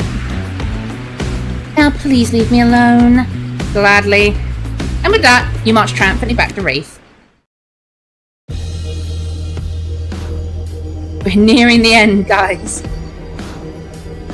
You excitedly walk in to see Wraith in his sexiest outfit yet. My man! Your eyes do that cartoon thing where they bug out of your skull. In true Wraith fashion, his reaction is a little more subdued. He just looks at you and sort of smiles. I hope you're so for me that's going to make me as happy as I just made you. Look at this. Off, Look at this guy. So open and comfortable in his own skin, cloak, painted burnt flesh thing. Beaming, you hold up the bell. It took me all over the island, but I found it. Spirit stole it because... it's a long story. Now you want to tell me what we're doing with it? Wraith holds the bell and tears up. He kisses it. Weird. Only one more thing until we finish this. What are we... Wait, what are we finishing? Or should I say... Who? You wink. Always a nice touch. You know, I can't tell you that yet. But while we wait... Wraith hands you a super sexy outfit. Outfit is maybe too strong of a word. This is barely more than just a tiny piece of cloth connected by various thin elastic bits. You look at it and bite your lip. Should I change? You'd better. I told you off the clothes already. You duck behind one of the obelisks and take off your clothes, slipping into your new sheer, barely there collection of straps. It is incredibly revealing. Somehow, you look more naked with this on than you would if you were actually naked. It's really something. Eyes up here. Sorry, it's impressive. You return to Wraith and model your new outfit. I'm wearing basically nothing. Oh, just you wait. The lights dim. Oh, dang! Is this what you've been waiting for, you little freak? Relaxed and confident, Wraith is a totally different person than the introverted loner you met when you arrived on the island. Are you ready? I want to give you my heart. I'm ready. The lights go out. It's so chilly. Don't worry. We'll warm up. He's not wrong. Wraith's naked skin feels like fire in yours. The fire he's been so afraid of this whole time. You melt into his arms, his lips exploring. I should probably leave you two alone. Feels weird to be documenting this. Well, I give you my heart. I'm going to give you something else. There it is. Yeah, I'm gonna head up. I'll see you in... Hold up, even in the dark, I think I know that smell. It's like salad dressing mixed with suntan oil. Dwight and Claudette? Yes, they like to watch. Hold that thought, lovebirds! Son of a bitch! The rage! Wraith, your special guest is here a little early. Wow, I didn't know human bodies could fit that way together. Sure they can. I'll show you when we're done tonight. The light pops back on. You and Wraith are still wearing virtually nothing. No time to get dressed, we've got to go immediately. That's right, it's Secret Hatch reveal time! And no, that's not some double entendre. Follow us. White and Claudette disappear into an open hatch in the ground. Wraith throws on some clothes, and you both follow. Damn it! It's gonna get laid. It's even colder down here. Well, have fun. Our job pretty much stops at you getting here. Contrary to what you may have heard, we don't like to watch. Not this. See you later. They climb back up the ladder as you turn around. Across from you stands a very old Nigerian woman. Grandma Abby! Philip! They embrace. You're suddenly very aware of how exposed your skin is and how chilly you are. Forgive me, Luna. This is my grandmother. I'm naked in front of your grandma. Great. Abigail. Pleased to meet you, Luna. So you're the one my little Philip has chosen. Interesting. Interesting. What does that mean? Do you only respect to Grandma Abby now? I can't wait to get to know the person my Philip has decided to give his heart to. Come help me make drinks. You go with Grandma Abby. Happy to, Philip. Wraith looks sheepish, like he's reverted a little back to his old self. Oh yeah, I guess I never did tell you my real name. Philip Ojomo. You bow deeply. Nice to meet you, Philip Ojomo. Wraith laughs, grabs the bell, and leaves. Grandma Abby takes your hand and guides you to the table with potions. Come, let's get some refreshments. I'm an old lady and it's not so easy for me to mix these exactly. My hands just aren't as steady as they once were. You'll need to help me pour. Now doesn't seem like the time for questions like, what is this? And how are we supposed to drink these possibly poisonous liquids?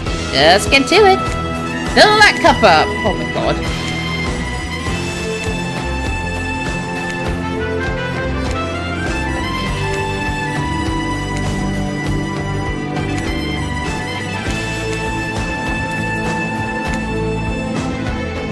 Ah, perfect. These will do quite well. Thank you, my dear. I think Philip has made a wonderful choice. Come, while we wait, I want to make sure you're the one. You sit across from her, and she smiles brightly at you. Philip has been through so much. He saw things as a child that no child should ever have to even think about. I fear what that could do to a person. Oh, but not Philip. He's thoughtful and strong-willed. He's a good boy. I agree. Although, thinking back to what you two were getting up to right before this, maybe you don't agree. Tell me, Luna, Philip's birthday is coming up. What would you get him as a gift? A statue of a horse? Statue of a horse! I don't know. Something big and bold. Maybe a statue? Maybe of a horse? You have no idea why you said that. You immediately regret it. Grandma Abby's face lights up. Wonderful! That would remind him of the knight, his favorite chess piece. Yes, I know! You liar. Okay, tell me, if Philip could be a tree, what kind of tree would he be? A cactus. A true survivor. Prickly on the outside, but warm on the inside. You can be alone and thrive in any climate. Like Wraith. Grandma Abby nods content, then she calls out, Philip! We are ready!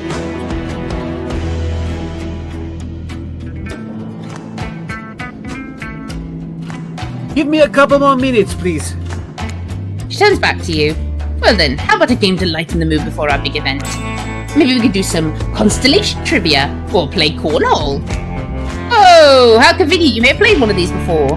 Never mind the fact that they were in a different location, and it makes no sense that you could do them here underground in a completely different area. We have plenty of money to make some other minigames, okay? This is Dead by Daylight! Just have some goddamn fun for once in your life. So one of these games may be familiar to you. Who knows?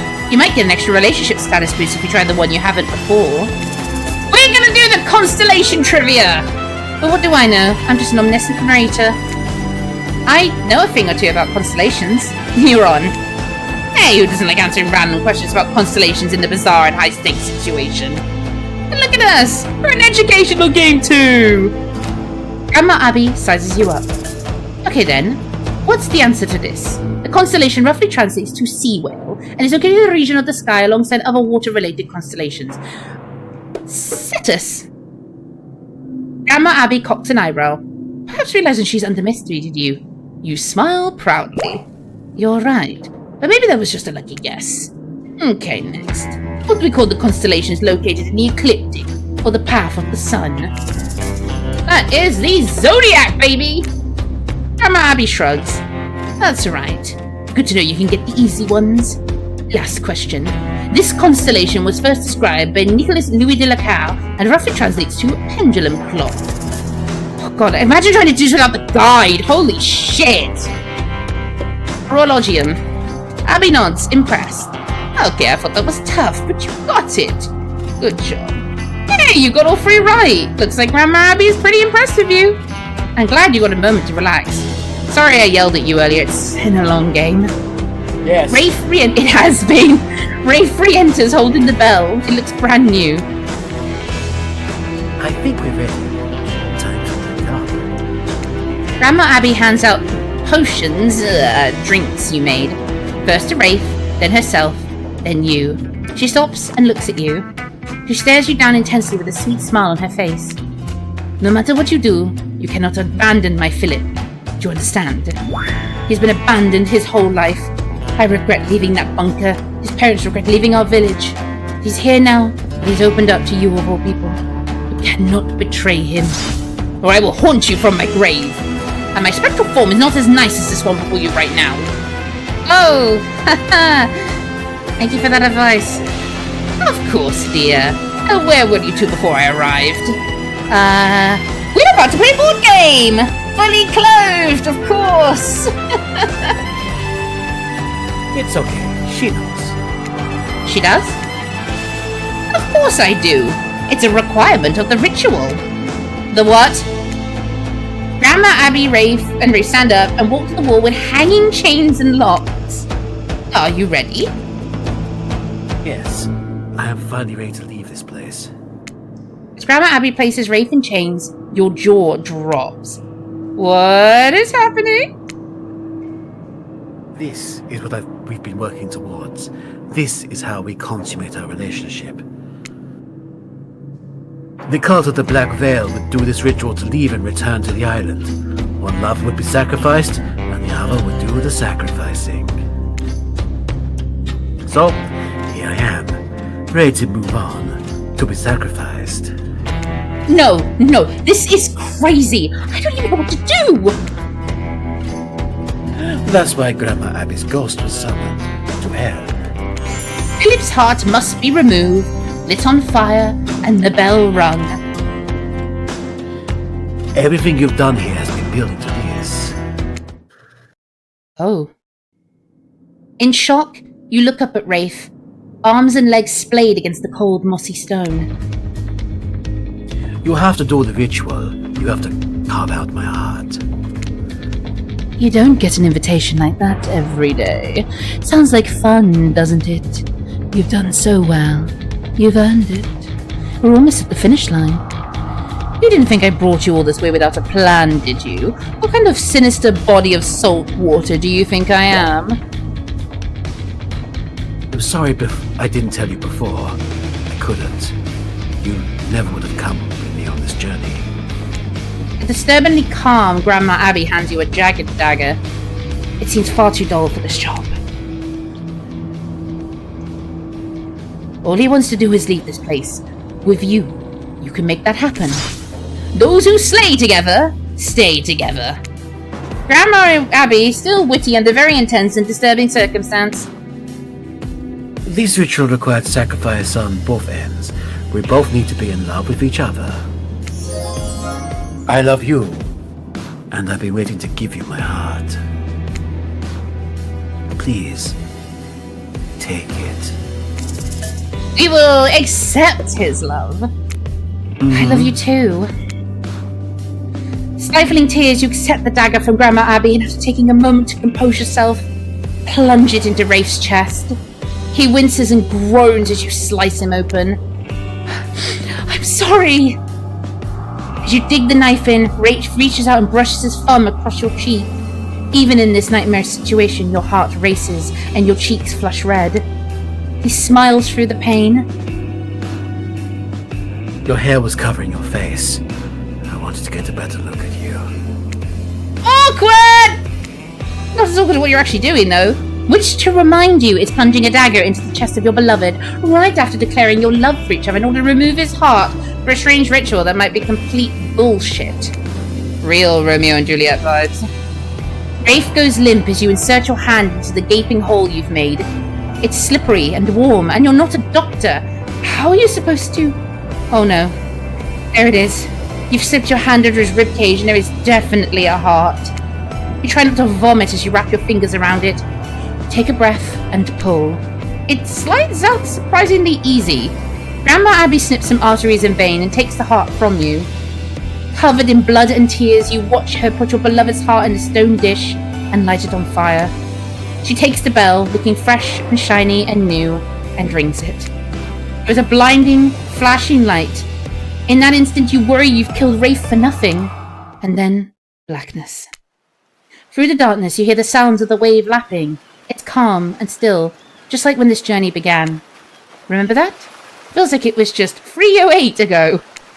You realize everything is dark because your eyes are closed. You decide to keep them that way for just one more moment. You did it. You fell in love with the killer, you made him fall in love with you, and you consummated your relationship.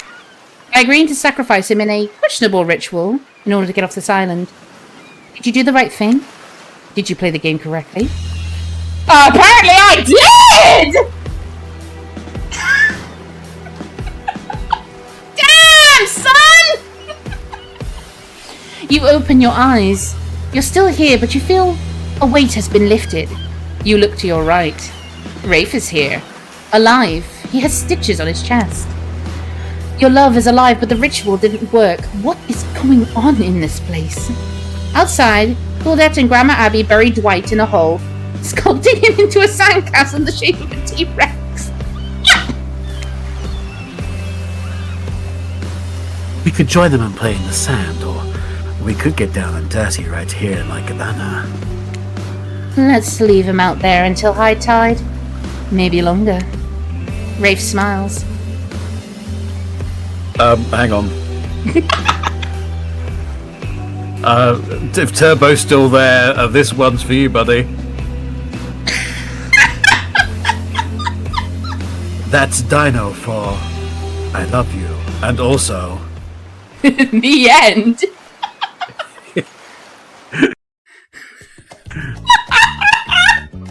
We succeed, and you gain a strategically placed towel. Yeah. Very strategically placed. Oh my god. My throat. My foot also.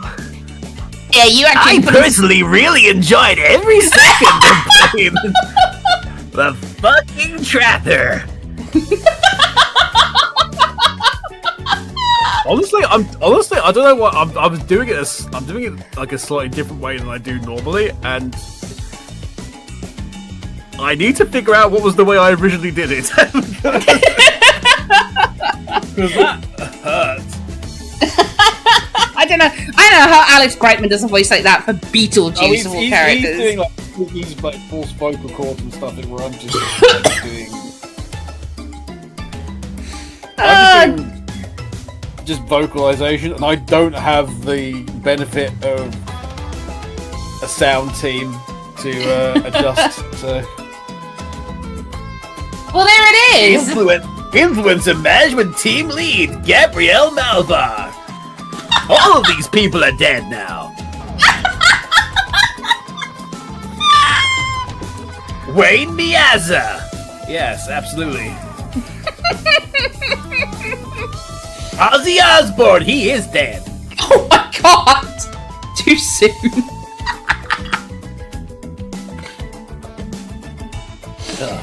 Oh my lord. Well, there it is, everybody. yeah. The Trapper route. And I'm sure in the future one day we'll eventually switch roles. The Wraith fruits. Oh, the Wraith route, that's right, not Trapper route. It's all there, everybody. It's all there. It's all there. One day we will do more. We need a break, because that was nearly 4 hours! Too fucking long. We'll just be glad we didn't do the Trapper route. Yeah. You'd have the voice. Oh, dearie me. Well, I hope you all had fun. So we started having sexy times with the Wraith. Yeah, we did. We got interrupted, and then we presumably had sexy times with the Wraith afterwards. Yes, we did. Also, we got murdered by the Trapper, but apart from that. To be fair, that's the guy's fault. Hey, look, the fonts! You want to know what the fonts are, everybody? Well, here's the fonts! Here's the fonts!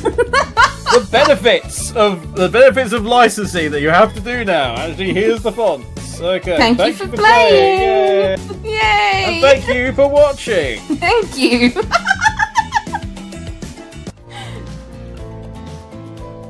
Oh dear. I think that's a good place to stop. Yes, absolutely. Well, chats, I hope you enjoyed that as much as we did. Oh dear, absolutely. We need to send everybody over to somewhere specific. Is she still alive?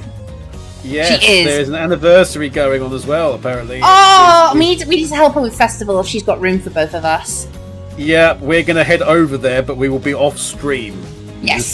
We'll send you over to a Fen stream. But if you watch this at a later date, thank you very much indeed. If you watch it on YouTube later date, go to twitch.tv LastMinuteContinue. And he says throwing the link over and plug your stuff. Are you okay? Plug your stuff. Oh, me! Yes, let me go get my link that I totally had prepared. I didn't have it prepared. If you enjoyed what you saw on my channel, you can head on over to Luna Arcanos over on YouTube. That is just Luna Arcanos, same as my Twitch name. I put funny videos up. And this playthrough will be up there at some point or another. Once I get on top of all my other stuff. Oh boy, oh boy.